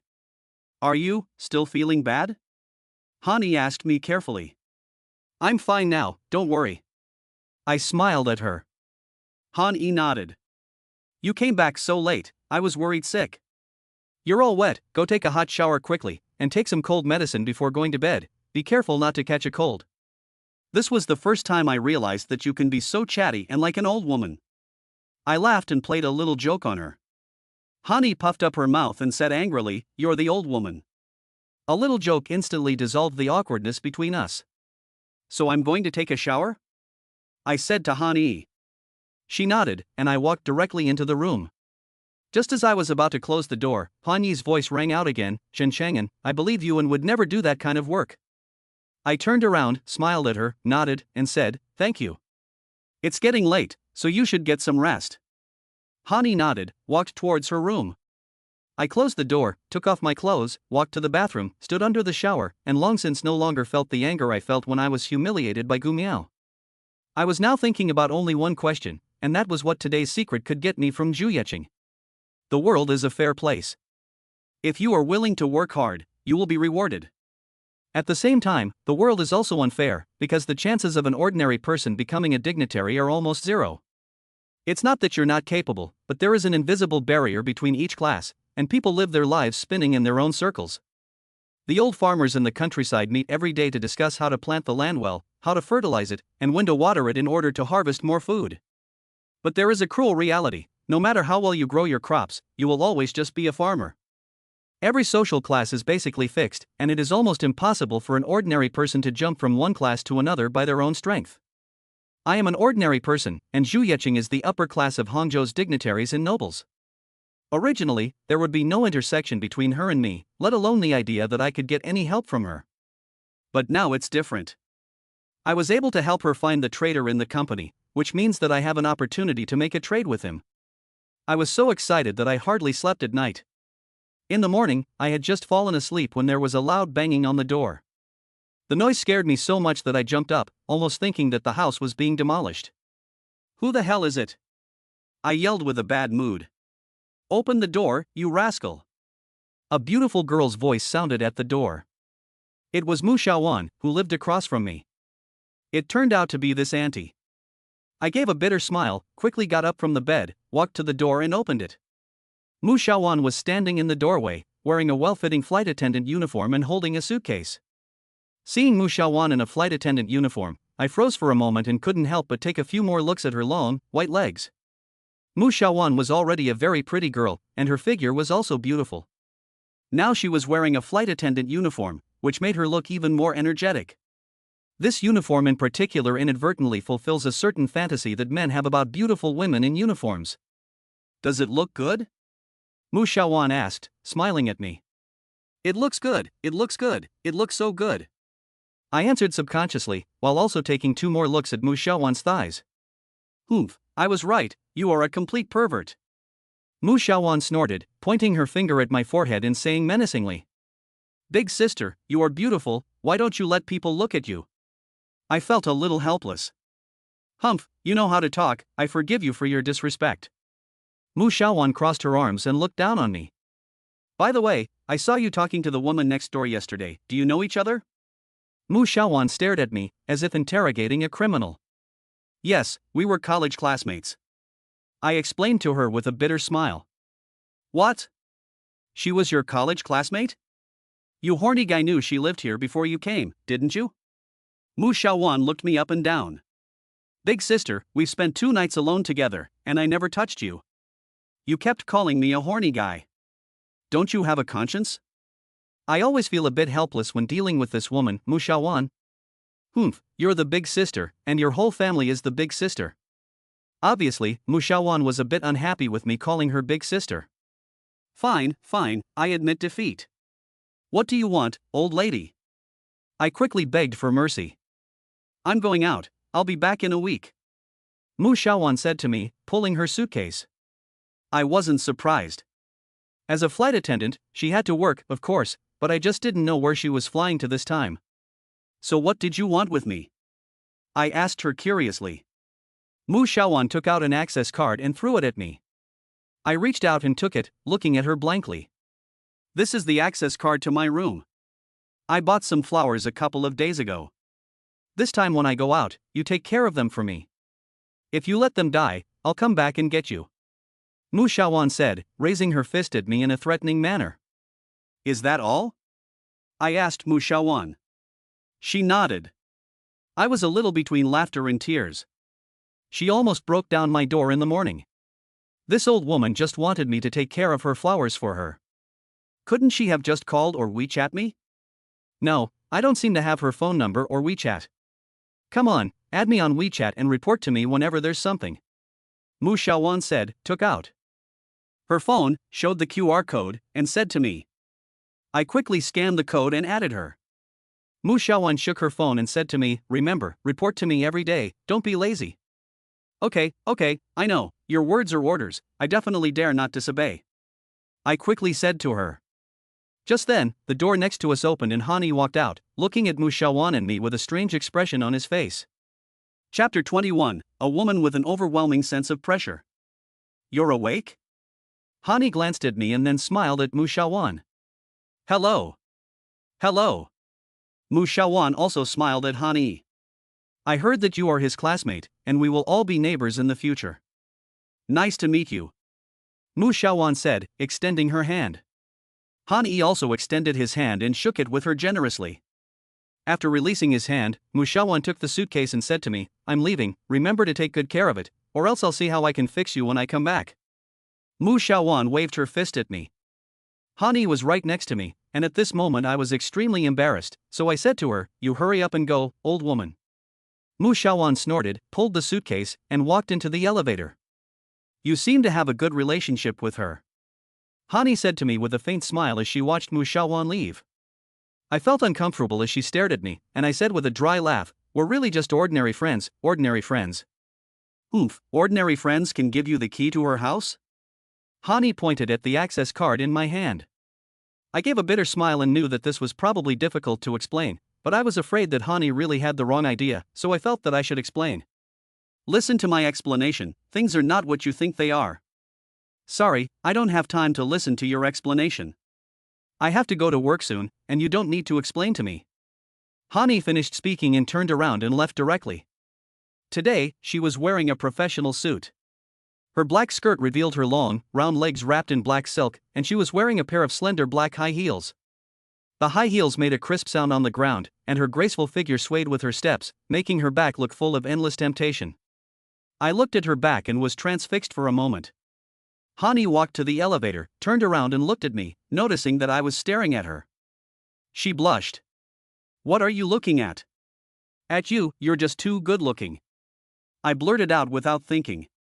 No wonder people say you're a lecher, you really are. Hani blushed and gave me a little peck on the cheek. I laughed nervously, thinking to myself that my big mouth is really something, and I need to work on it. I waved goodbye to Hani, went back to my room and slept for a while before going to the Cloud Club in the afternoon. Around 4 o'clock, Sister Lan came again and told me to get ready, saying that Zhu Yeqing was here and waiting for me in room 206. I got ready and walked towards room 206. This time, I was obviously a little excited. I didn't know what I would get in return after telling Zhu Yeqing the secret in a while. In the room, Zhu Yeqing had already finished showering and was lying on the massage table. I went over to her, helped her pull the bath towel off to reveal her almost perfect back, then poured in some massage oil and started to massage her gently. I didn't go straight for the point.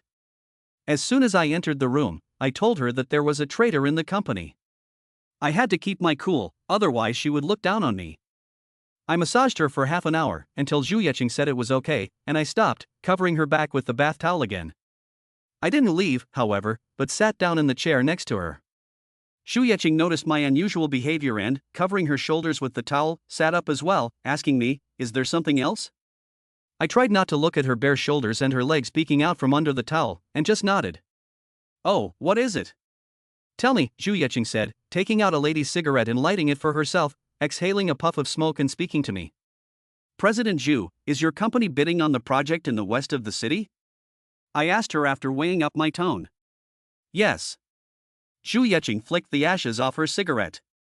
The Jinding Group's bid for the project in the west of the city was public knowledge, and almost the entire city of Hangzhou knew about it, so my words did not take her by surprise. "Your company has a traitor who sold the bidding proposal to Zhao Sihai," I said directly to her. "What did you say?" Upon hearing my words, Zhu Yeqing's brows lightly furrowed, and she was stunned, her fingers holding the cigarette. "Are you serious?" After about 10 seconds, Zhu Yeqing threw the cigarette butt into the ashtray and turned to me and asked. At this time, the shock she had at first was no longer visible on her face, and it was flat, and her emotions were not discernible. "This woman is composed." "Yes, I accidentally saw their transaction last night, but I don't know the man's name. But I'm sure I'll recognize him if I see him," I said to Zhu Yeqing. "Okay, go wait for me at the door," Zhu Yeqing said lightly when she heard what I said. I nodded and went to the door. After less than 5 minutes, Zhu Yeqing, who was already dressed, walked out. She was still wearing the bright red chipa with a high slit, and she was still wearing a pair of red high heels. It is said that she wore this when she got married, except that her husband suddenly died on the night of their wedding. For all these years, Zhu Yeqing has always dressed like this, and she has never changed, no matter when. "Follow me." Zhu Yeqing walked out of the room and said to me. I nodded and followed behind her. Zhu Yeqing's figure was almost perfect. When she walked, her waist twisted like a snake. Especially under the high-cut cheongsam, her slender legs were occasionally revealed, which was simply the greatest temptation to men. Zhu Yeqing is like a beautiful female snake, full of temptation from head to toe, making people want to get close to her. But along with her beauty comes endless danger. If anyone really offended her, they would definitely die without a burial. Zhu Yeqing has stood in Hangzhou for so many years, and I don't know how many men have coveted her beauty and wanted to turn her into a plaything in their beds. But no one has been able to do it. Many of those who had offended her had inexplicably disappeared and never reappeared. It was rumored in Hangzhou that she had thrown them into the Qiantang River to feed the fish. Whether these rumors were true or not, no one in Hangzhou dared to provoke Zhu Yeqing now, and no one would risk their lives to provoke her. I followed Zhu Yeqing out of the club. Zhu Yeqing's car was parked at the entrance, and the bodyguard with peony tattoos on his bald head was sitting in the driver's seat. Seeing us come out, he quickly got out of the car and helped Zhu Yeqing open the back door. Zhu Yeqing got in, and I followed suit, opening the passenger door and getting in.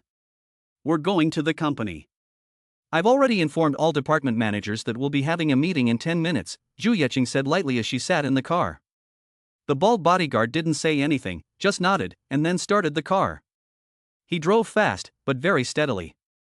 In about 10 minutes, we pulled up in front of the Jinding Group building. We got into the elevator and the bald bodyguard pressed the button for the top floor. Zhu Yeqing's office and meeting room were on the top floor of the Jinding building. I felt a little nervous as I watched the elevator rise. I knew that in a moment I would be able to identify the traitor in Zhu Yeqing's company. The reason for my nervousness was not because I was afraid that I wouldn't be able to recognize him. The image of that man had been deeply imprinted in my mind last night, and I would definitely be able to recognize him the first time I saw him. He was able to get Zhu Yeqing's bidding documents and has some power in the company, so he should be in the meeting room at this time. I'm nervous about what will happen to that guy if I help Zhu Yeqing find the traitor. Zhu Yeqing has a fearsome reputation, and I guess his end will not be good. I sighed, but then it's none of my business. Since he volunteered to be a traitor, he has to take responsibility for his actions. And if I don't find him, how can I have a chance to rise to power? Thinking about this, I clenched my fists and took a deep breath to calm myself down. The elevator doors opened and we arrived at the door of a room. The bald bodyguard opened the door and we entered a magnificent conference room. A dozen people in suits were sitting around a round computer conference table, talking animatedly. "Good day, President Zhu." "Good day, President Zhu." When they saw Zhu Yeqing enter, the group of people immediately fell silent and kept on greeting Zhu Yeqing. Zhu Yeqing didn't say a word, but walked to the seat in the middle and sat down, then gave the group a cold stare. Under her gaze, everyone fell silent, even their breathing became cautious. I stood behind Zhu Yeqing, and this was the first time I felt her majesty. For these people, Zhu Yeqing exuded a sense of oppression. I stared at a middle-aged man sitting in the third seat from Zhu Yeqing's left. I recognized him at a glance. He was the man I saw last night. "President Zhu, you have called everyone here today, what is the purpose?" A middle-aged woman asked Zhu Yeqing carefully. Zhu Yeqing glanced at everyone again and then said indifferently, "The purpose of today's meeting is to find the traitor in the company." "What, a traitor?" Zhu Yeqing's words made everyone in the room freeze, followed by a flurry of discussion. I kept looking at the middle-aged man, taking in his expression.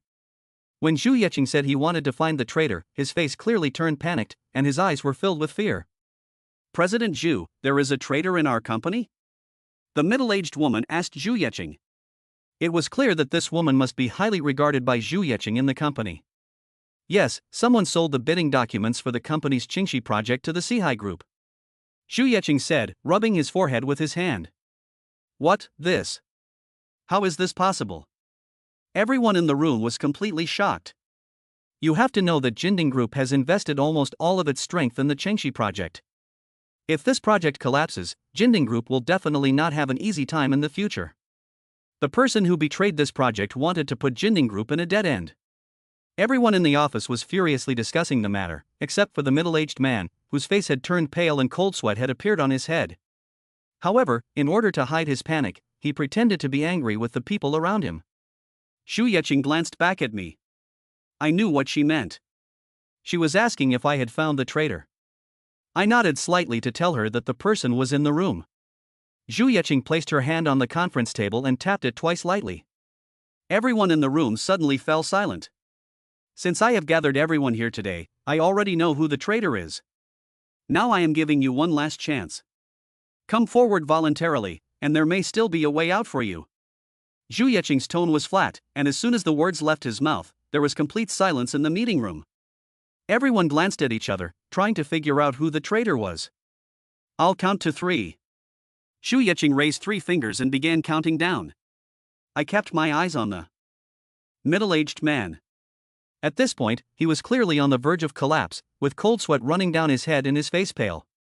However, he still seemed to have a last-ditch attempt in him, and he never stood up until Zhu Yeqing's 3 fingers had completely dropped. "I have already given you a chance, so don't blame me for this." Zhu Yeqing said this while looking back at me. I understood what she meant. She wanted me to point out the traitor. I raised my hand and pointed at the sweating middle-aged man and said to Zhu Yeqing, "That's him. He was the one who traded with Zhao Sihai last night." "What? What are you talking about?" The middle-aged man was like a dying fish, making a last-ditch struggle. But Zhu Yeqing no longer wanted to give him a chance. Nodding to the bald bodyguard on the side, he walked directly up to the middle-aged man and reached down to lift him up, as if he were lifting a small chicken. "Ask him everything he knows, then break her legs and throw her out into the street," Zhu Yeqing said indifferently. Chapter 22, Zhu Yeqing's story.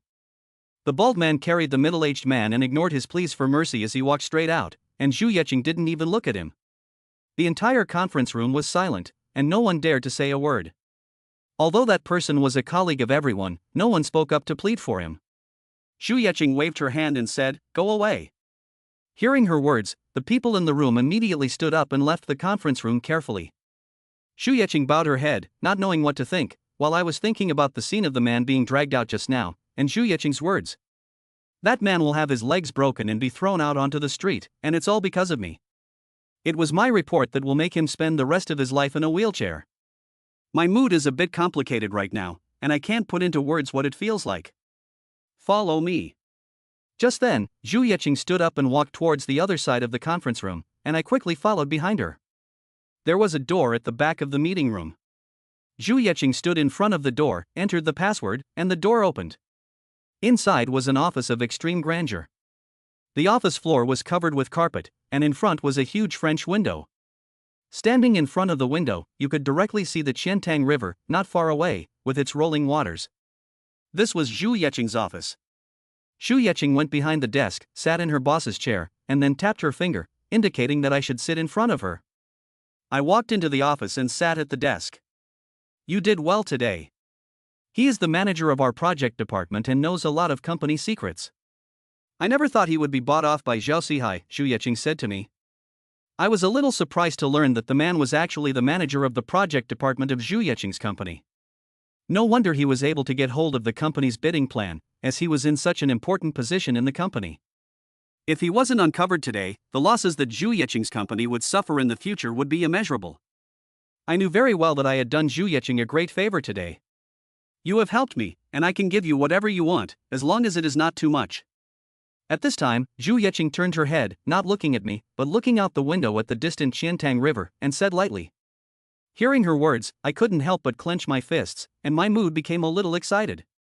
I knew that Zhu Yeqing's repayment was coming. I helped her root out the company's parasites, and her reward to me would not be small. But what do I want? Money? I believe that if I ask, and if my price is not too high, Zhu Yeqing will transfer the money to me without hesitation. But then, Zhu Yeqing and I will be completely even, she will never owe me anything again, and there will be no more emotional ties between us. I have to maximize my own interests. People like Zhu Yeqing are the kind of people that many people would go to great lengths to befriend. I have now done her a favor, so it would be stupid to just take the money and walk away. But if I don't take the money, what else can I ask for? President Zhu, I just happened to stumble upon this matter, and it would be an honor for me to be able to help you, so how dare I ask for anything in return? I thought about it for a moment and spoke up. If I took the initiative to ask Zhu Yeqing for something, of course she would give it to me, but that would be taking advantage, and it would make people look down on me. So I used this tactic of retreating in order to advance, and kicked the ball back to Zhu Yeqing, letting her think about it herself. I've done you such a big favor, what should you give me in return? Upon hearing my words, Zhu Yeqing turned her head back and looked at me again. She just stared at me without saying a word, and I tried my best to remain calm and looked at her calmly. After a while, Zhu Yeqing smiled. She was originally a woman of extreme beauty, and when she smiled, she looked like a peony in full bloom, so beautiful that people didn't dare to look directly at her. You are a smart person, very good, I like dealing with smart people. Zhu Yeqing said with a smile. Thank you for the praise, I said. Originally I was going to let you come to my company, but now I suddenly changed my mind, there is a place that might be more suitable for you. I didn't interrupt, just quietly listened to her continue. There is a bar in Xiaxia called Qingliang Bar, and in the future you will be in charge of it, I only want a 10% profit share. Zhu Yeqing said indifferently. Qingliang Bar. When I heard Zhu Yeqing's words, my heart couldn't help but tighten. Although Xiaxia district is on the outskirts of Hangzhou, it is not that remote, and the turnover of a bar there is also very considerable. Zhu Yeqing would actually hand over a bar to me to manage. But what shocked me the most was not this. The reason why a bar is called this somewhat strange name is because this bar was opened 7 years ago by Zhu Yeqing's husband, Dong Liang. Back then, Dong Liang was just a street thug in Xiaxia, running a bar called Qingliang Bar. Of course, the bar didn't start out with that name. He changed the name after he met Zhu Yeqing, taking one character from each of their names. Back then, Dong Liang didn't have any assets other than the bar. The Xu family, where Zhu Yeqing came from, wasn't considered one of the top families in Hangzhou, but they were wealthy. Even back then, Zhu Yeqing was already known as the most beautiful woman in Hangzhou.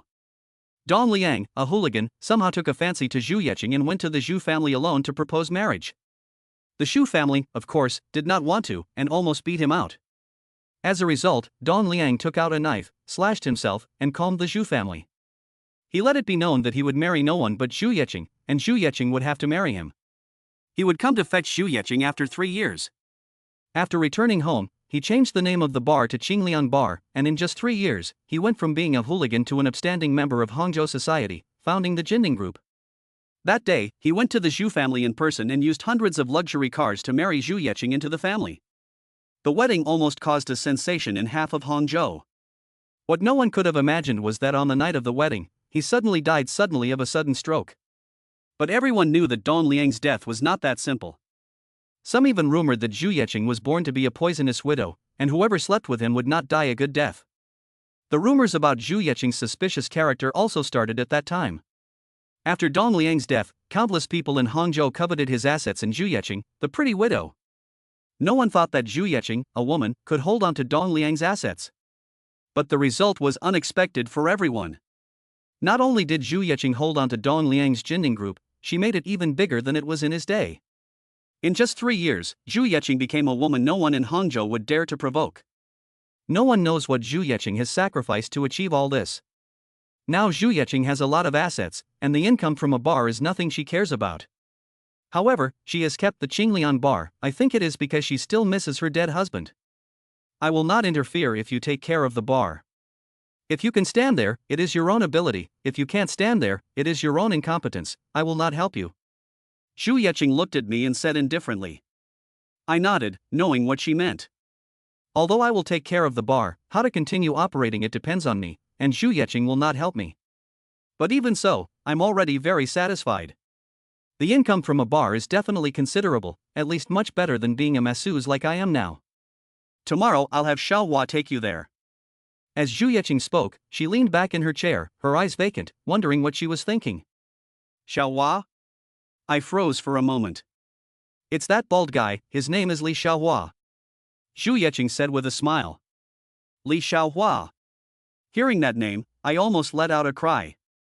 I never would have guessed that the bald, burly man who was 1.9 meters tall would have such a feminine name. The name was such a contrast to his appearance. Zhu Yeqing's gaze looked out the window again, and I knew I should leave. I was just about to stand up and say goodbye to Zhu Yeqing when I inadvertently glanced at her desk. The desk was simply arranged, with only a photo on the front. In the photo, Zhu Yeqing was still wearing a red cheongsam, with a bright red flower in her hair, and she was nestled in the arms of a man, looking blissfully happy. This must be her wedding photo. But the next moment, I stared at the man in the photo and froze in place. The man in the photo was smiling faintly, quietly looking at me, and his face was actually exactly the same as mine. Chapter 23: The Man Who Looks Like Me. The man in the photo actually looks exactly like me. What the hell is going on? I stared at the photo, feeling my breathing become rapid. Whoever it is, suddenly seeing someone who looks exactly like them is probably hard to remain calm. Not to mention the fact that this man took a wedding photo with Zhu Yeqing. I stared at the photo, feeling extremely strange and not knowing what was going on. But upon closer inspection, the man in the photo did not look exactly like me. Although the face looked 90% similar to mine, there was a sharpness in those eyes, like the eyes of an eagle. Zhu Yeqing turned her head and didn't say anything, just looked at me quietly. Who is this? I asked her in a hoarse voice. The man in the photo looked so much like me that I couldn't stay calm. He is my husband, Dong Liang, Zhu Yeqing said indifferently. How is that possible? How is it possible that he looks so much like me? I said incredulously. Zhu Yeqing looked at me, sighed, and then said, I also find it a bit unbelievable that there would be two people in the world who look so much alike. Zhu Yeqing looked at me, and there was something in her eyes that was hard to explain. After the initial shock, I finally recovered and glanced at Zhu Yeqing, and everything became clear. No wonder Sister Lan would take the initiative to let me go to the club. No wonder the only guest I served at the club was Zhu Yeqing. It turned out to be for this reason. It turned out to be because I look like his dead husband. Why do he and I look so similar? Could it be that we have been separated for many years? At this time, my heart couldn't help but flash through the melodramatic scenes that could only be found in movies or novels, thinking about whether I and Dong Liang were long-lost twin brothers. I have already investigated your background. You are not related to him in any way, you just look alike. Zhu Yeqing seemed to know what I was thinking, and said to me in a light tone. There is no relationship, they just look alike. I glanced at Zhu Yeqing, and I was not surprised that she had investigated me. Moreover, I knew very well that with her abilities, it would not be difficult for her to find out if I was related to Dong Liang. So it really is just a matter of physical resemblance. I felt a little dazed, like I was dreaming. How could there be two people in the world who looked so similar? Okay, don't think about it too much. You just look like him, and that doesn't mean anything. At this time, Zhu Yeqing spoke again, but her tone had become a little cold. I calmed myself down and understood the meaning of her words. She was telling me not to think too much because I looked like her dead husband. She was warning me not to think about useless things. I have always been a very pushy person. After hearing her words, I nodded and said, "I'll go first, then." Zhu Yeqing nodded gently and said, "Go to the club tomorrow and wait." I got up and left. Leaving Zhu Yeqing's office, I let out a long breath. The doubts in my heart had finally been answered. It turned out that the inexplicable bond between Zhu Yeqing and I was just because I looked a lot like Dong Liang. I can't believe someone looks so much like me. I shook my head with a bitter smile, still feeling a little unbelievable. In the corridor, a bald man named Li Xiaohua walked over and grinned at me when he saw me. Although his smile looked sincere, the image still made my hair stand on end. I guess that guy just now has already had his legs broken by him. I quickly nodded to him and left Zhu Yeqing's company. Inside the office, Zhu Yeqing stood in front of the French windows, looking at the Qiantang River in the distance, wondering what he was thinking about. Li Xiaohua pushed open the door and closed it gently. Zhu Yeqing turned around and glanced at Li Xiaohua, asking him, "Have you taken care of Lu Qing?"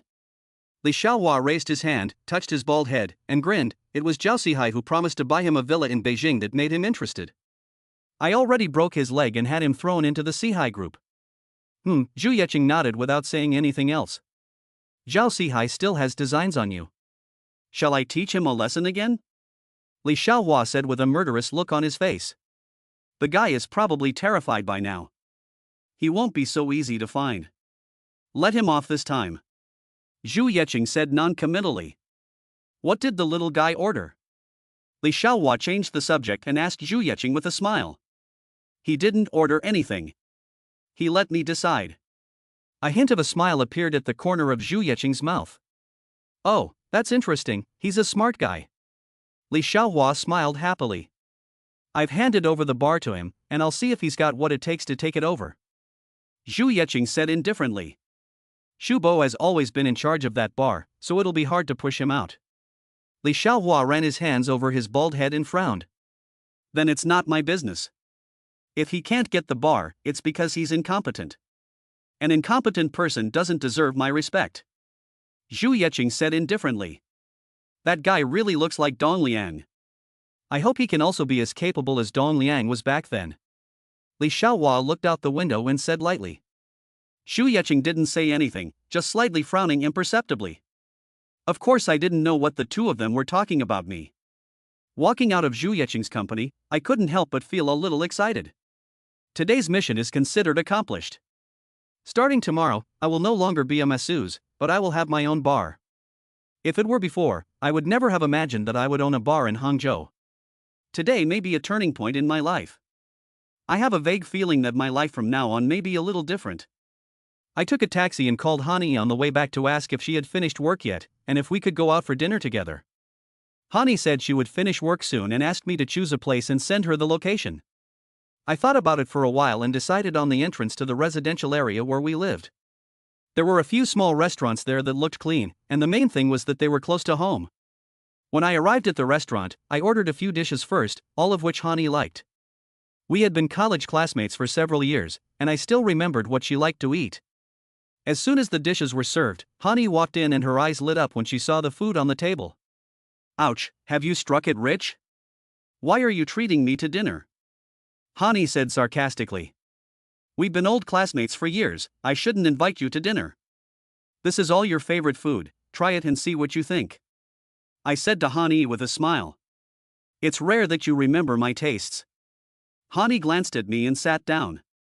Why, after all these years, an old classmate still remembers your tastes, shouldn't you show a little excitement?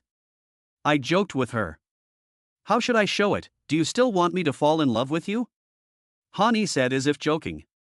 Hearing her words, I froze for a moment, looking at Hani, who also looked at me. Our eyes met, and we both felt a little embarrassed. I saw her face turn slightly red, and she lowered her head a little embarrassed. I was just kidding, don't take it seriously, Hani explained in a low voice. I do take it seriously, I'll go stay at your place today. I deliberately scared her. Chen Chang'an, after not seeing you for a few years, you have indeed become a scoundrel. Hani pouted her lips in anger. I laughed out loud and asked her if she wanted to drink. Hani nodded, and I asked her if she wanted white or beer. Hani said she wanted white. I went to the front desk and got a bottle of wine. While drinking, I chatted with Hani. I didn't tell her about what happened to me today, but just listened to her talk about her experiences abroad over the years. Before we knew it, the bottle of white wine had been drunk by the two of us. Hani was already slightly drunk, her cheeks flushed, and her eyes looking at me seemed to have some kind of indescribable expectation.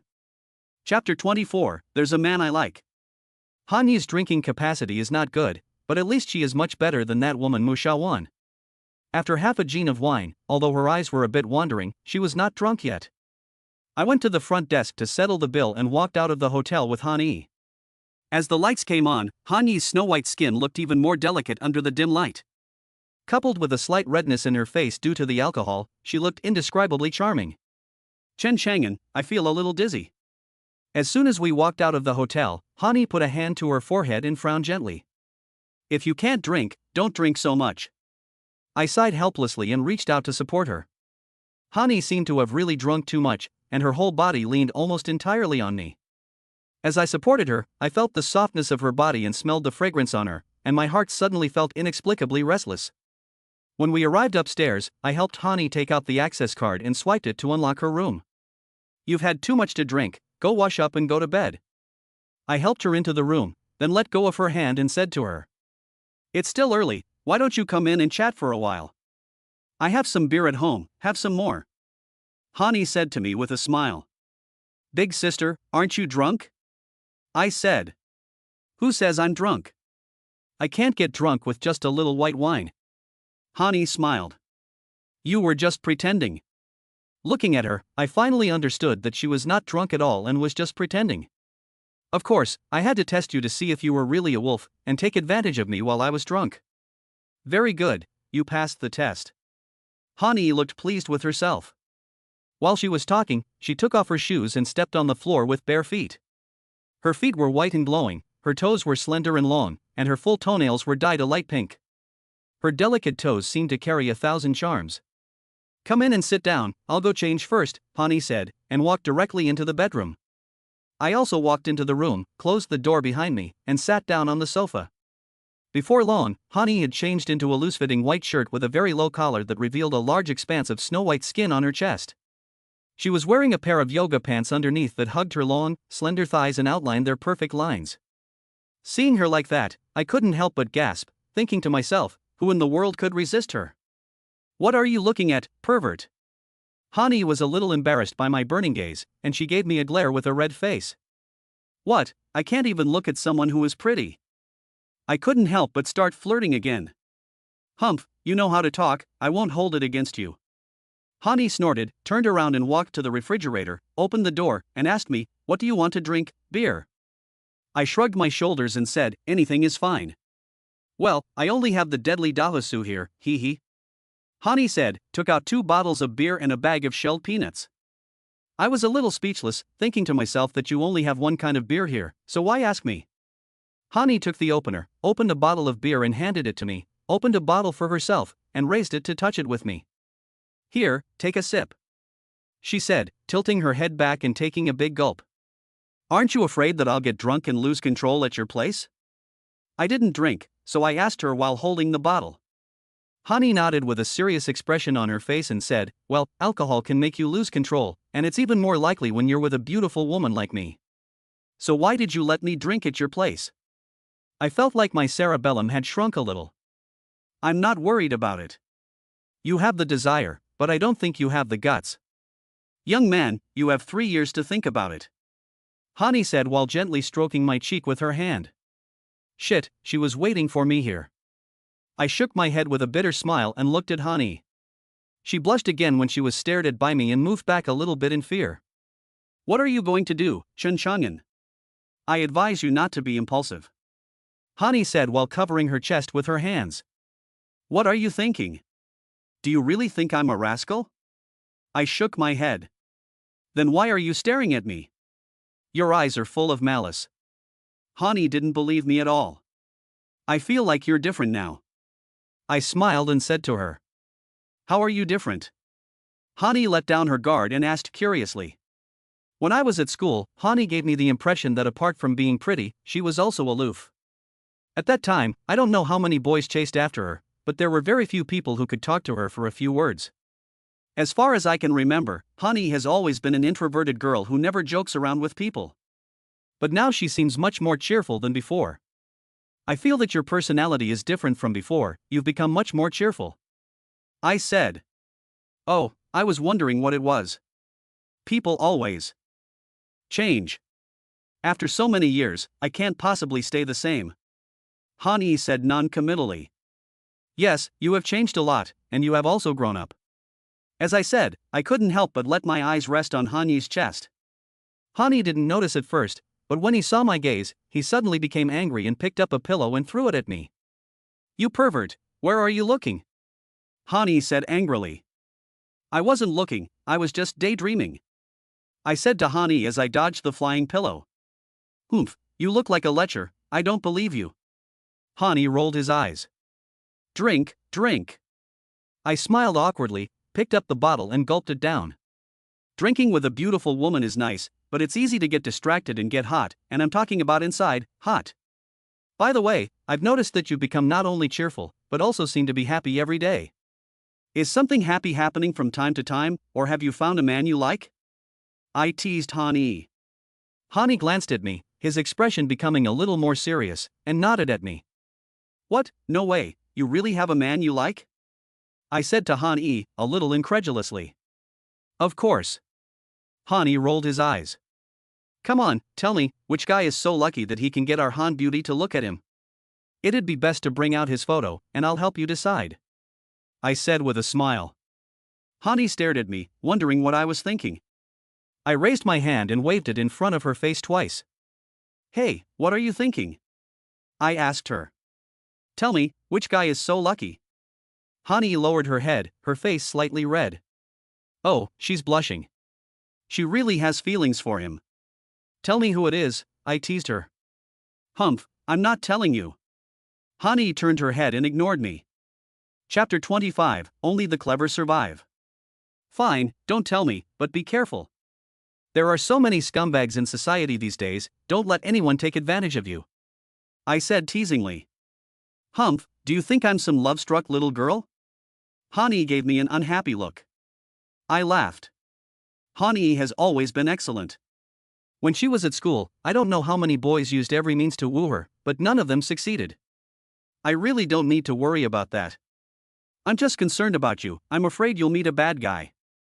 I said with a smile. But there's a big bad guy in my room right now, and I'm not afraid. Hani said with a smile. I'm different, aren't we old classmates? Even if I wanted to, I couldn't do it because we know each other too well. I said teasingly. Chen Shangen, what if I said the person I like is you? Hani suddenly looked serious, staring straight at me. I looked directly into Hani's eyes and froze, my brain suddenly shrinking. She likes me? How is this possible?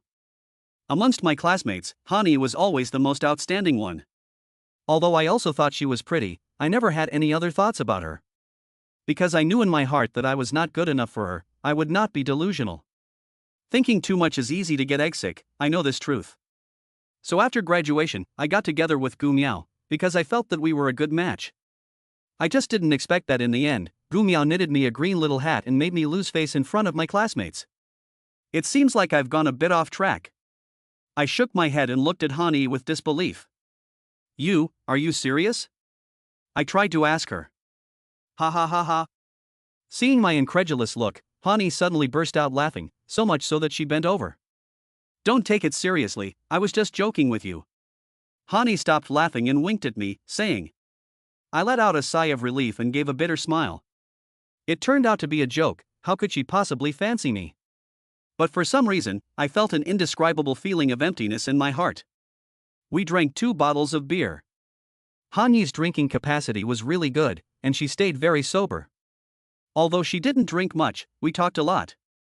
But most of the time, Hani was talking, and I was quietly being a good listener. Hani seemed to have a desire to confide in someone, and she told me all about her experiences abroad over the past few years. I also knew that she hadn't actually had an easy time over the past few years, and that she had at least made a lot of efforts to succeed. And I also learned a personal secret of hers: she had never been in a relationship, and still hadn't. I looked at Han Yi strangely, and even suspected in my heart whether she was with Lily. That night we talked late, and I didn't go back to my room until 2 o'clock in the morning. The next morning I didn't get up until after 10, and when I looked at my phone, I saw a message from Han Yi, saying that she had already gone to work. I got up, washed up, and then went to the door to grab some breakfast on the way to the Yuntian Club. Xu Yeqing had said that I should wait for her here today. At a little after 4 p.m., the door to the mechanics' lounge was pushed open. It wasn't Sister Lan who came in, but Li Xiaohua, who had a bald head and tattoos. He smiled at me and told me to follow him. I knew he was taking me to the Qingliang bar in Xiaxia, which Xu Yeqing had promised me yesterday would be mine in the future. When we left the club, Xu Yeqing's SUV was parked at the entrance. Li Xiaohua got into the driver's seat and motioned for me to sit next to him. As soon as I got in, he started the car and drove towards Xiaxia district. You're quite something. After all these years, there are very few people she would take a fancy to. Li Xiaohua turned her head as she drove and smiled at me. I gave a wry smile. I never would have thought that I would have any intersection with Xu Yeqing in my life. What's more, I would never have thought that I would look so much like her dead husband. Fate is really something that is hard to figure out. I looked at the scenery outside the window and couldn't help but feel very emotional. The bar's turnover is not bad, but it's not that easy to get it if you want it.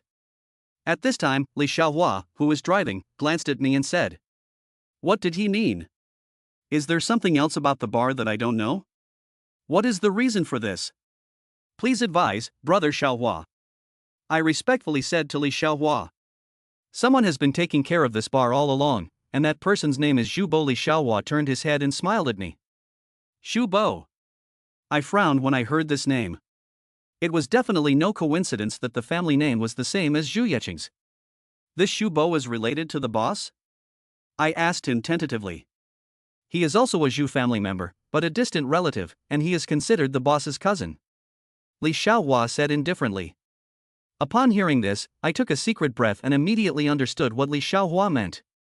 The bar was originally managed by Zhu Bo, so now that I have gone, I am not just taking food from someone else's territory? The main thing is that I'm going to take over the bar and I'm going to squeeze out Zhu Bo. Isn't that a situation of no end until one of us dies, and we are destined to only have one left? Zhu Bo is a Zhu family member, a distant cousin of Xu Yeqing. What do I have to fight him with? Don't worry, although Zhu Bo is General Zhu's cousin, they don't really interact. Just go ahead and do it. And in recent years, the bar's finances have been unclear. Although General Zhu doesn't care, it doesn't mean she's not aware of it. Li Xiaohua said to me. I glanced at Li Xiaohua, and there was a faint smile on his face. I pondered his words. He had revealed two pieces of information to me. Although Zhu Bo also had the surname Zhu, it seemed that his relationship with Xu Yeqing was not close. Another point was that the accounts of the bar over the years had not been clear. Why did Li Xiaohua tell me all this? I pondered for a moment, and immediately understood the meaning. He was telling me that after going to the bar, I didn't need to worry about the relationship between Zhu Bo and Xu Yeqing, and that I could go for it, boldly competing with Zhu Bo. There was also an important reason. Although Xu Yeqing didn't value Zhu Bo, he was still a Zhu after all, so I had to be careful not to be too drastic, as things would not look good for Xu Yeqing if they got out of hand. He said that there were problems with the bar's accounts, which was a veiled way of telling me that if I wanted to squeeze Zhu Bo out, I had to do something about the accounts. The bar's accounts are not clean, and Xu Yeqing will not openly investigate Zhu Bo's accounts for face's sake. Besides, she simply doesn't care about the income of a bar. But if I can find evidence that Zhu Bo has falsified the accounts and reveal it in front of Xu Yeqing, then Zhu Bo will have to go. Thank you, little flower. I sincerely said to Li Xiaohua after figuring out the reason. Li Xiaohua grinned. Not bad, you are a smart person, and only the smart can survive in this world. I hope you can stay smart forever. His gaze looked ahead, as if he had thought of something. Chapter 26, Being Excluded. Although Li Xiaohua had given a hint, I still didn't have a clue as to what to do. Zhu Bo had been running the bar for several years, and this was his territory. I was an outsider, and what could I do to fight him? If I want to find evidence of Zhu Bo's corruption, I have to find the account book. The person in charge of such an important financial task is definitely Zhu Bo himself, so it is almost impossible for me to get the account book. Thinking about this, the initial excitement was gone in an instant. This is simply a hot potato. I knew that it would not be easy to get anything from Zhu Yeqing. She can give it to you, but if you really want it, you have to fight for it yourself. But I'm new here and I'm alone, how can I compete with Zhubo? After about half an hour, the car stopped, right in front of the bar. I got out of the car and glanced at the name of the bar, Green Bridge Bar, this is the place. There was a young man standing at the door wearing a gray suit and with yellow hair, looking like a rascal. When he saw Li Xiaohua get out of the car, he quickly came up to her with a smile on his face. Hello, brother Xiaohua, it's been a long time, you must have a good time here today. He smiled at Li Xiaohua with a face full of flattery, but he didn't even look at me. Li Xiaohua's face was stern. I still have things to do later, I have to leave soon. I hope Mr. Zhu has called you. This is Chen Chang'an, he will be the manager here in the future. Li Xiaohua glanced at me as he spoke. Zhubo then turned back, smiled with a face of leather but no smile, extended his hand, shook hands with me, and said, "Oh, brother Chen, hello, hello." I also shook hands with him lightly, smiling and exchanging pleasantries. Okay, I brought the person, you can get to know each other better, I have to go back. Li Xiaohua said and opened the car door. Brother Xiaohua, why are you in such a hurry? I've arranged everything, just have some fun. Zhubo quickly tried to persuade Li Xiaohua to stay. No thanks. Li Xiaohua seemed to dislike this seemingly unscrupulous guy a bit, and without saying anything to him, she got straight into the car and took off with the accelerator. Zhubo looked at the rear of the car and froze for a moment. The displeasure on his face disappeared in an instant, and he immediately turned his head and looked at me with a smile on his face. However, no matter how you looked at it, the smile on this guy's face was very fake. Brother Chen, I knew you were coming, so I've been waiting at the door for a long time. Hurry, go inside. I've already had someone help you clean up the office. Zhubo said to me with a fake smile. I nodded to him and then walked into the bar with him. Although the bar looked a bit old from the outside, the interior decoration was quite good. There were about 20 to 30 booths and some more upscale private rooms. I originally wanted to take a look first, but Zhubo didn't seem to want to show me anything. He smiled and said to me, Brother Chen, your office is on the 3rd floor, why don't you go take a look first? I nodded and went up to the 3rd floor with him. However, as soon as we got there, Zhubo's phone rang. He answered it, told the person on the other end that he would be right down, and hung up. Brother Chen, I still have some things to take care of. Your office is the one at the end, so I won't go in with you, Zhubo said with a forced smile. You go ahead, I'll go in by myself. I nodded at him. Zhubo smiled, turned around and walked down the stairs. I went to the room at the end of the corridor and pushed open the door. As soon as I opened the door, a strong smell of damp and mold hit my nose.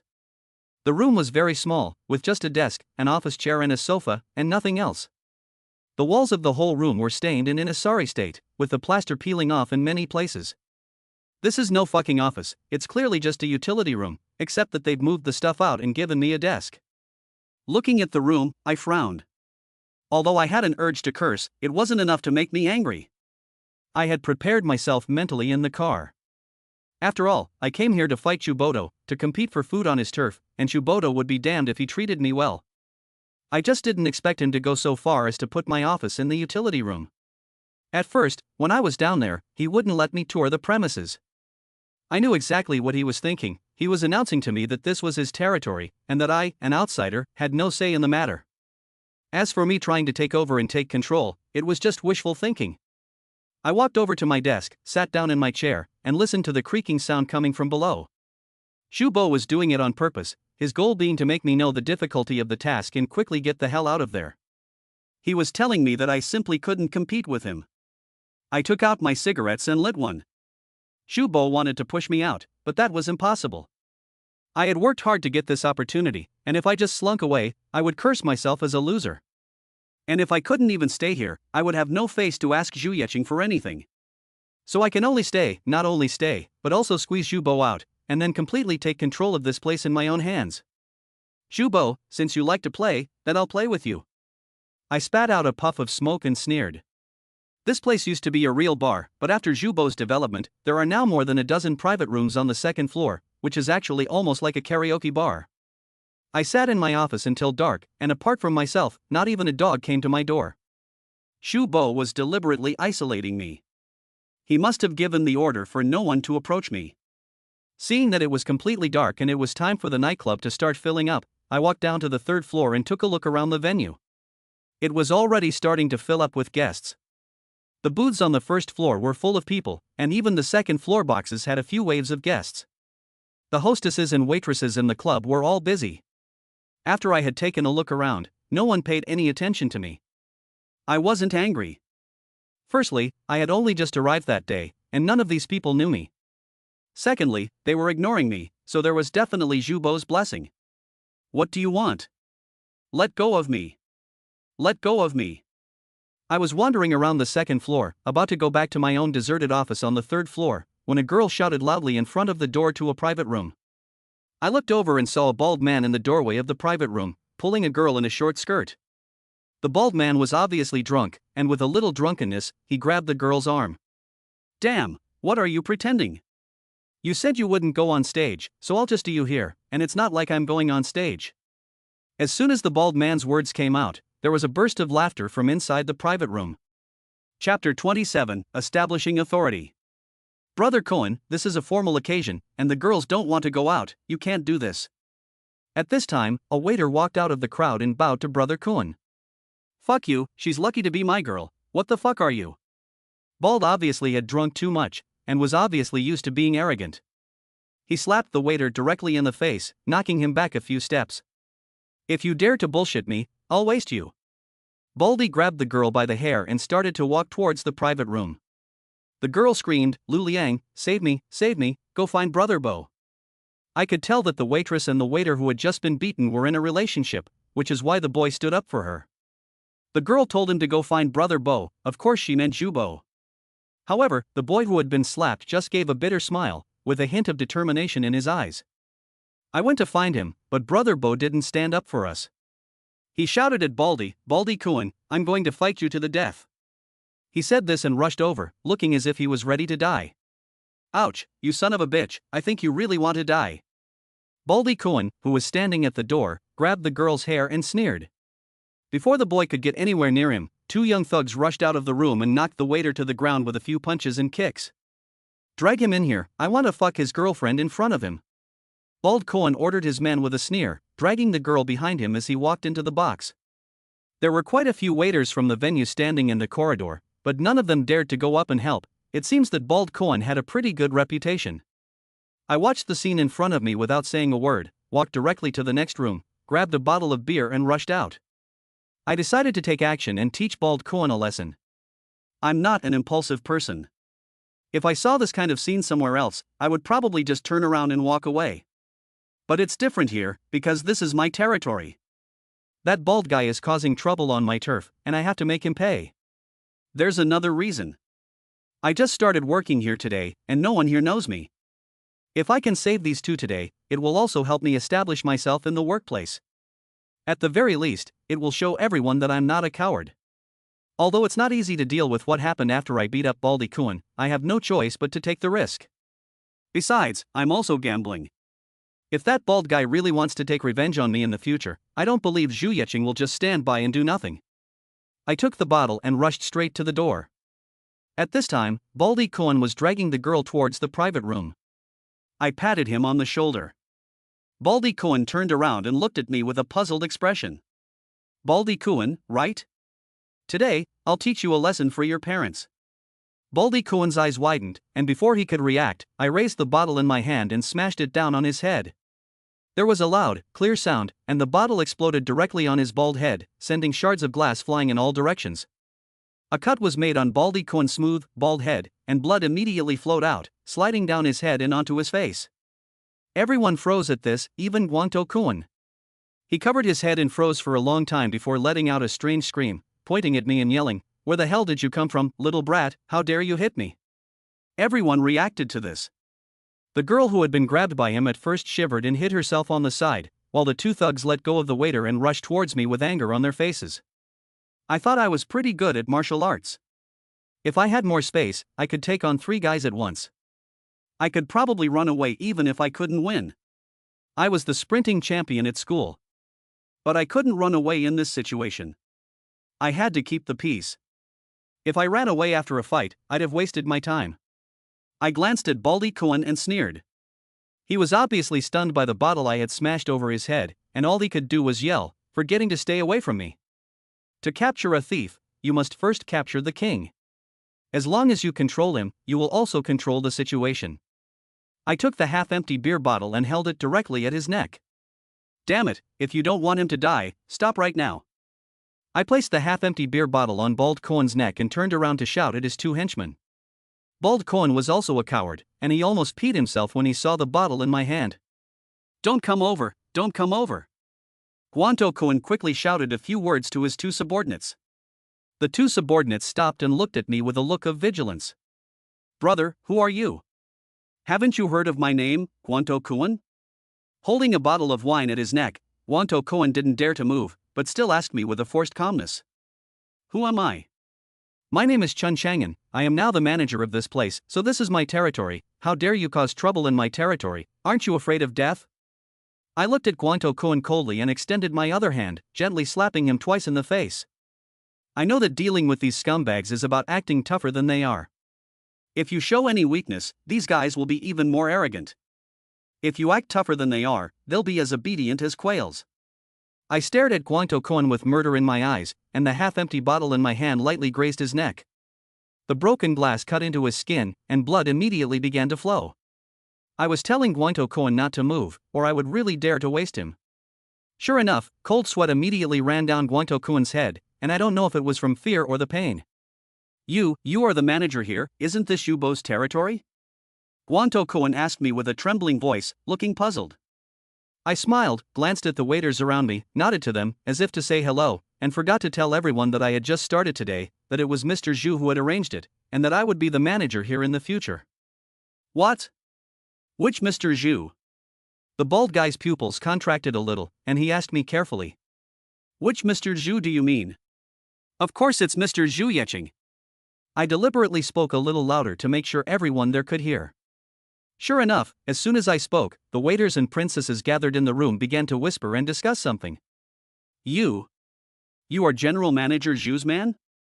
My words obviously intimidated Baldy Cohen, causing him to look at me with a little awe in his eyes. In Hangzhou, the name of the poisonous widow Zhu Yecheng is really too big and legendary. Scoundrels like Baldy Cohen would never dare offend her. Who I'm with is none of your business, but I hope that you won't come to my place and cause trouble again in the future, or I'll beat you up every time I see you. As I spoke, I lightly slapped Guanto Cohen's cheek. In terms of momentum, I completely crushed him. Zhu Yecheng's reputation was so great that I had to completely overwhelm him when I used it. I remember, I will never cause trouble again. Guanto Cohen gritted his teeth and bowed his head in apology. Your attitude makes me very satisfied. I smiled, threw away the bottle in my hand, and said, get out.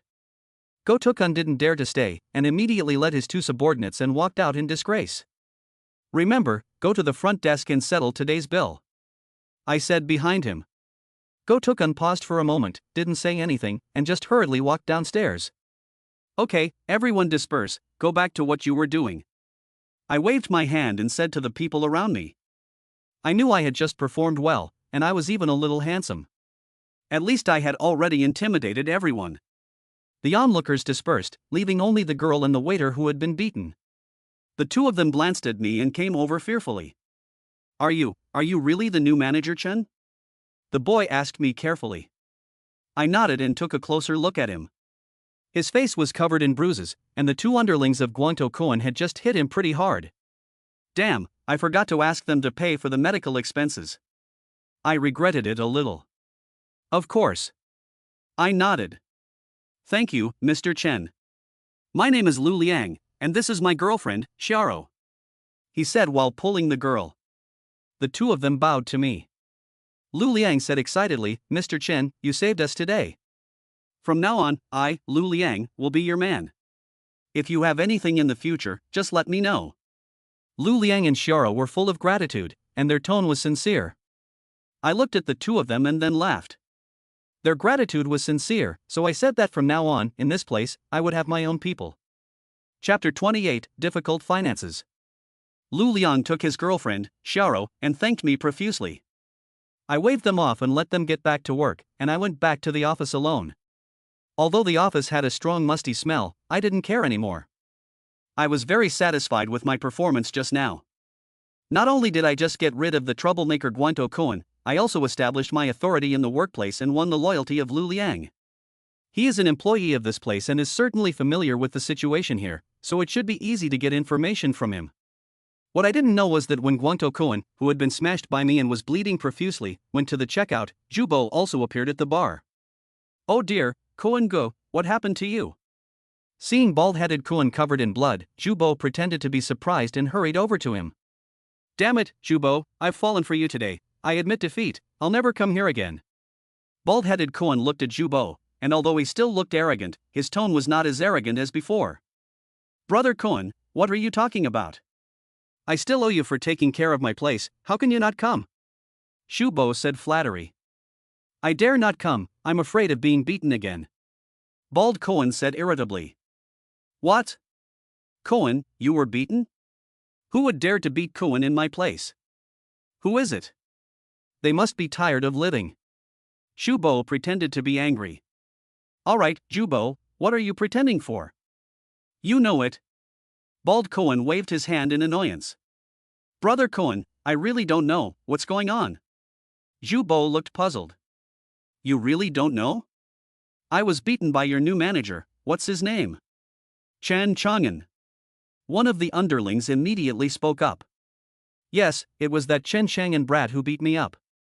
He said he was one of Zhu's people, so beating me up was pointless. I can't afford to provoke him. Bald Cohen covered his head and gasped. So it was him? Shubo's eyes twinkled with a look of smug satisfaction as he glanced at Guanto Cohen, then whispered, Brother Cohen, you don't need to be afraid of him. That guy is bluffing, he's got nothing to do with my cousin. What do you mean? Didn't Mr. Zhu make him the manager here? He also said he was one of Mr. Zhu's men. Guanto Cohen looked puzzled. He was bluffing you. That guy has no foundation at all. He is just here to hold an empty title. I am actually in charge. This is my Zhu family's business. How could my cousin let an outsider take care of it? Zhu Yun said coldly. What? You mean that son of a bitch was bluffing me just now? Upon hearing Zhu Bo's words, Guanto Cohen immediately became angry and was about to tell his subordinates to go upstairs. Don't worry, don't worry. Brother Cohen, you can't touch him today. Zhu Bo quickly stopped the several men. Damn it, he screwed me over, and I won't let him get away with it today. Guanto Cohen was furious. Brother Cohen, you have to calm down. No matter what he says, he was arranged to come in by my cousin. This is my place, so you can't touch him here, or it won't look good. Zhu Yun quickly said. So we're just going to let him go? Guanto Cohen was a little reluctant. Humph, he offended you, of course you can't just let him go, but you can't do it here, why don't we do it tomorrow? Zhu Bo said this while leaning into Guanto Cohen's ear, and the two of them let out a sinister sneer. Inside the office, I had just finished smoking a cigarette when there was a knock on the door. Come in. I said indifferently. The door was pushed open and Lu Liang cautiously walked in, closing the door behind him. I glanced at him and saw that the wound on his face had already been treated. Does it still hurt? I asked him. Thanks for your concern, Manager Chen, it doesn't hurt anymore. Lu Liang quickly said. Don't call me manager in the future. I should be a few years older than you, so just call me Brother Chen. As I spoke, I gestured to the sofa and motioned for him to sit down. Lu Liang surveyed my office a few times, then looked at the sofa, and with a somewhat strange expression, sat down. I looked at him and smiled. Ah, he is a smart person, he knows what I need most right now, so he came to see me so quickly. I like dealing with smart people, at least it is not too difficult to communicate with them. What do you want? I asked with a smile. Brother Chen, you have to be careful. Lu Liang hesitated for a moment, then gritted his teeth and said to me. Oh, be careful? What should I be careful of? I asked nonchalantly. Today, before you came, Zhu Bo already let everyone know not to talk to you, and he said that within 3 days, you would definitely be out of here. Lu Liang shrunk his neck and said to me. Upon hearing his words, I sneered. It seems that this guy Zhu Bo really values this place, and if there are no unexpected circumstances, he will never let go. On the bus, Li Xiaohua already told me that this guy Zhu Bo is ignorant and has no other way to make money besides this venue. Now that I'm here, I'm cutting off his source of income. Cutting off someone's source of income is like killing their parents, so he will definitely not let me go. Okay, I understand. I smiled and nodded to Lu Liang. Brother Chen, aren't you afraid? Lu Liang looked at me in disbelief. Since I dare to come here, I'm not afraid of Zhu Bo. I smiled and said. Although I don't have a way to deal with Zhu Bo right now, I must be confident in front of others and must not show weakness. But I'm still quite confident. After all, Zhu Yeqing arranged for me to be here, and even if Zhu Bo is arrogant, he dares not have a direct conflict with me here. Tell me about the situation in this place, I said to Lu Liang. Lu Liang nodded and told me everything he knew. I didn't really care about anything else, but I focused on asking about the finances of the club. Zhu Bo has been making false accounts for Zhu Yeqing for so many years, so he must use his own people for the finances. Sure enough, as I expected, the person in charge of the finances here is Zhu Bo's sister-in-law. The situation between Zhu Bo and I is actually somewhat similar. He dares not touch me openly, because I was arranged here by Zhu Yeqing. And I can't touch him either, after all, he is a Zhu family member, and no matter what, he is Zhu Yeqing's cousin. If I touch him in public, it would be like slapping Zhu Yeqing in the face. What's more, I don't have the strength to completely turn against him right now, so the best way to get rid of him is to get his account book, so that Zhu Yeqing can fire Zhu Bo and it will be plausible in public. But now that the finance manager is his sister-in-law, it is almost impossible for me to get the account book. Damn, what a pain. Chapter 29, You Really Have C. I didn't chat with Lu Liang for long. After all, he was a waiter and had work to do, so it was enough for me to get a brief overview of the situation in the casino from him. He sat for a while and then left. I sat alone in the office and smoked 2 cigarettes without coming up with a plan to deal with Zhu Bo. The situation between him and me is basically one of either him leaving or me leaving. What is the true hatred between people? It is certainly a conflict of interests. This place has always been Zhu Bo's territory, but now I have come and am going to take away his interests, so of course Zhu Bo will not sit idly by. As for me, I have been sidelined. Although I am the nominal manager, apart from that, this place has nothing to do with me. Of course I will not allow this situation to continue, so there will definitely be a conflict between Zhu Bo and me, either he goes or I am out.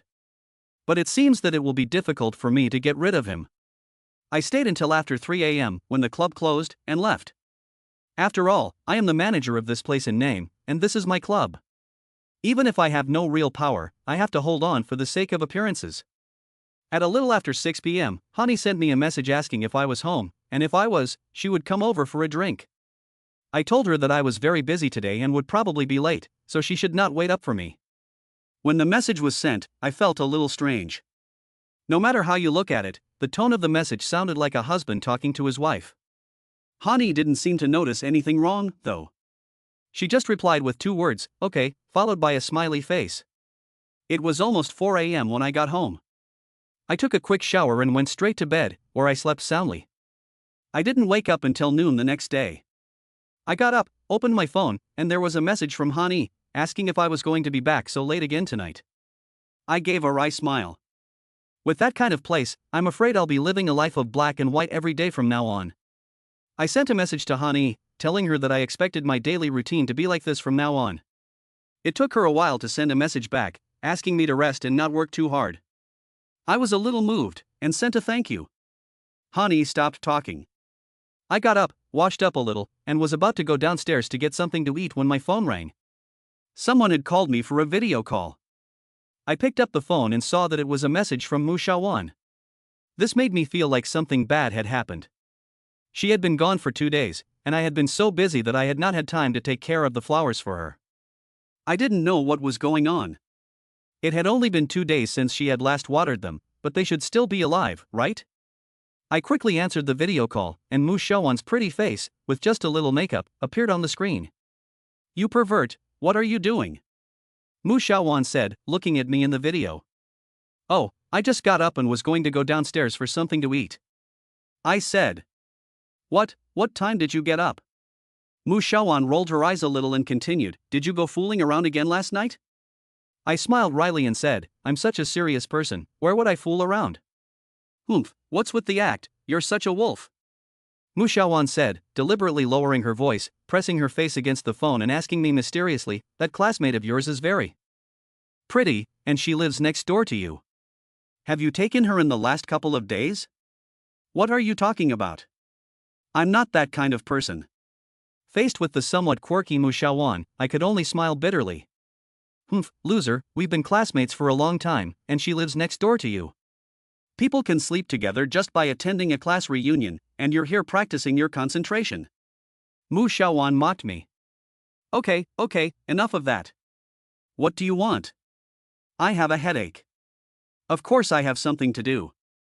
You haven't forgotten what I told you before I left, have you? If my flowers die, I'll fix you when I get back. Mu Xiaowan said this while raising her fist and shaking it in front of me, looking fierce. I laughed nervously and quickly said, how dare I forget? I water them every day. Don't worry, I'll definitely not let them die. Humph, you still have some heart. Mu Xiaowan snorted. I secretly wiped away a bead of sweat, praying in my heart that nothing would happen to her flowers. As a reward for your good intentions, I'll show you something beautiful today. Mu Xiaowan said, as if she had placed her phone somewhere, and then she quickly ran to the back until the whole person appeared in the camera. It was only at this time that I could see clearly that Mu Xiaowan was by a swimming pool, and she was now wearing a pink bikini. The pale skin of the young girl and the pink of the swimsuit mixed together to create an ambiguous color with a fatal allure. This color is most fatal to mature men, and I am a man with normal physical and mental health, so it is also fatal to me. It's like an invisible pair of hands that are constantly tickling your heartstrings. I watched Mu Xiaowan in the video and felt my eyes light up. This girl is really beautiful.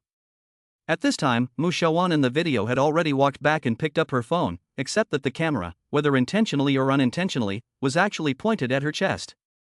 What do you think, you pervert, am I pretty? Mu Xiaowan asked as she walked. I stared at the screen. Mu Xiaowan was wearing a swimsuit, and the camera was pointed at her chest. As she walked, her breasts jiggled with every step, creating a powerful visual impact. Why are you silent? Mu Xiaowan asked me, puzzled. I realized my mistake. You're not a B, you're a C. I stared at the screen and blurted out these words. In front of the camera was Mu Xiaowan's angry face. She stared at the screen and said angrily, Chen Chang'an, you're a pervert, a scoundrel.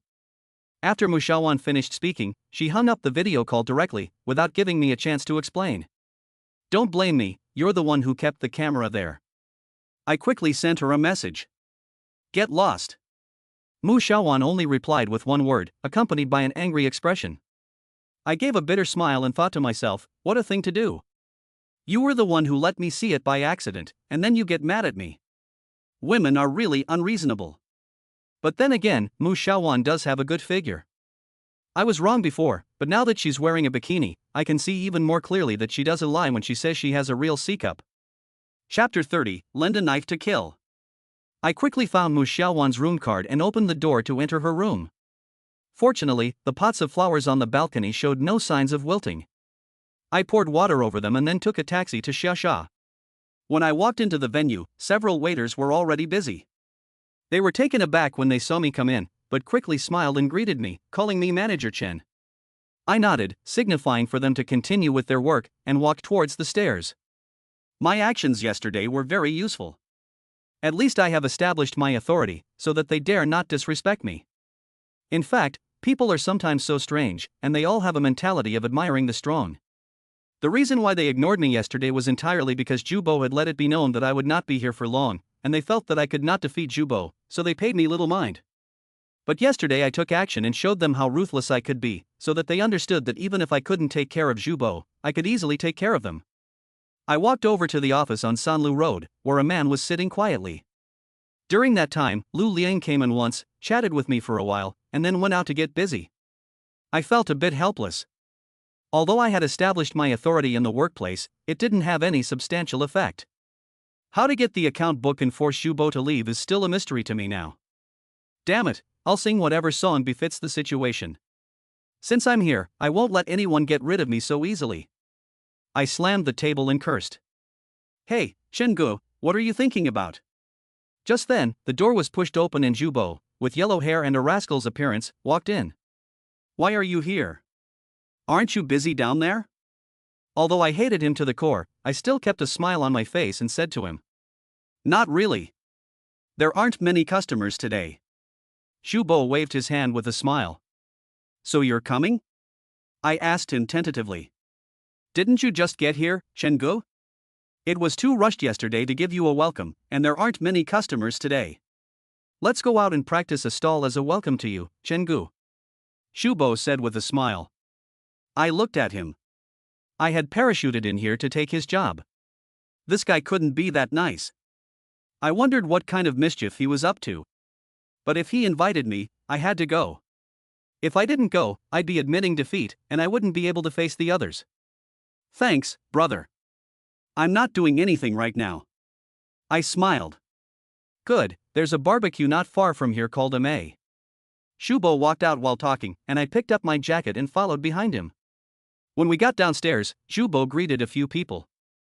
There was a young man with yellow hair like him, and I don't know if it was intentional or unintentional, but he also called Lu Liang and his girlfriend Shiro. Lu Liang and Shiro stood behind them, not daring to speak, just looking at me carefully with a few worried looks in their eyes. I smiled and nodded at him, telling him not to be afraid. The other one, Huang Ma Lu Liang, told me that he was the head waiter in this place, named Zhao Jin, and was Zhubo's #1 lackey. We walked out of the venue, and Shubo told Zhao to go get the car. In a while, a 7-seat commercial vehicle stopped at the door, and we got in. In the car, Lu Liang kept giving me signals. I understood what he meant. He was telling me that today was a banquet with a hidden agenda, and that I must be careful. I nodded at him to show that I knew what was going on. Before long, we arrived at a barbecue stall. Shubo greeted the waiter, asked for the menu, and pushed it to me, saying that it was on him today, so I just had to watch out for myself. Of course I didn't hold back, ordering a few of my favorites and whatever else was expensive. Here's to you, Chenggu, I'll toast you. From now on, you're the boss in our place, and we'll all rely on you. The dishes had just been served when Shubo raised his glass and said to me with a smile. I was a little surprised and didn't know what the guy was up to. It's nothing, we'll all get rich together in the future. I said, lifting my glass and taking a drink.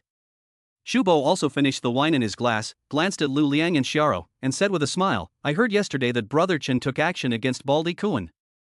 That guy is a well-known thug in our area, and Brother Chen is so awesome. If you work in the club, you're one of us. I don't care who he is, bullying one of our own is not allowed. I said with a smile. Brother Chen is right, he's right. Shubo nodded repeatedly, but the smile carried a hint of sinister. Damn it, it was that son of a bitch who beat me up yesterday. Just then, a group of people walked towards the stall, and in no time at all, they surrounded us. There were more than 10 of them, all armed with steel pipes. A few of them were shirtless, showing off their tattoos. They looked like the small-time hoodlums. Seeing bald-headed Kuan, I sneered inwardly, knowing that this was a trap dug for me by Shubo. I beat up bald-headed Kuan, and today bald-headed Kuan came to take revenge on me. Even if I get beaten to death, this has nothing to do with him. This brat Shubo is trying to kill me with a borrowed knife today. Brother Kuan, why did you come? Today I'm treating, so do me a favor, Brother Kuan. Seeing bald-headed Kuan, Shubo immediately stood up and smiled, offering him a cigarette. Get the hell out of here. There's a reason for everything. I'm here to pick a fight with him, so anyone not involved should get out of the way. If you don't go, I'll beat you up too. Go Guang Kuan looked coldly at Shubo and snubbed his cigarette. Shubo pretended to look at me and said, Brother Chen, I can't help you with this today. Get the hell out of here. Go Guang Kuan smashed a steel pipe onto the table. Shubo pretended to be scared, pulled his junior Zhao Jin's hand and quickly slipped away. I glanced at Lu Liang. Although he was scared and pale, he didn't run away, but just protected his girlfriend Xiaro behind him. You can go, I said to Lu Liang. He shook his head and said, This trouble is because you stood up for us, Brother Chen. I won't leave today. This is a good friend. I made a comment in my heart about Lu Liang. Bald Kuan, you dared to provoke me. Have you thought about the consequences? I looked at Bald Kuan and said coldly. Although I was a little guilty now, I knew that I couldn't lose my aura. Regret your mother, do you think I don't know your background? Beat him up and cripple him for me. Bald Kuan shouted, and a dozen of his subordinates rushed at us with their weapons. Fuck you. I knew that I couldn't hide today, so I lifted the table and smashed it at Bald Kuan.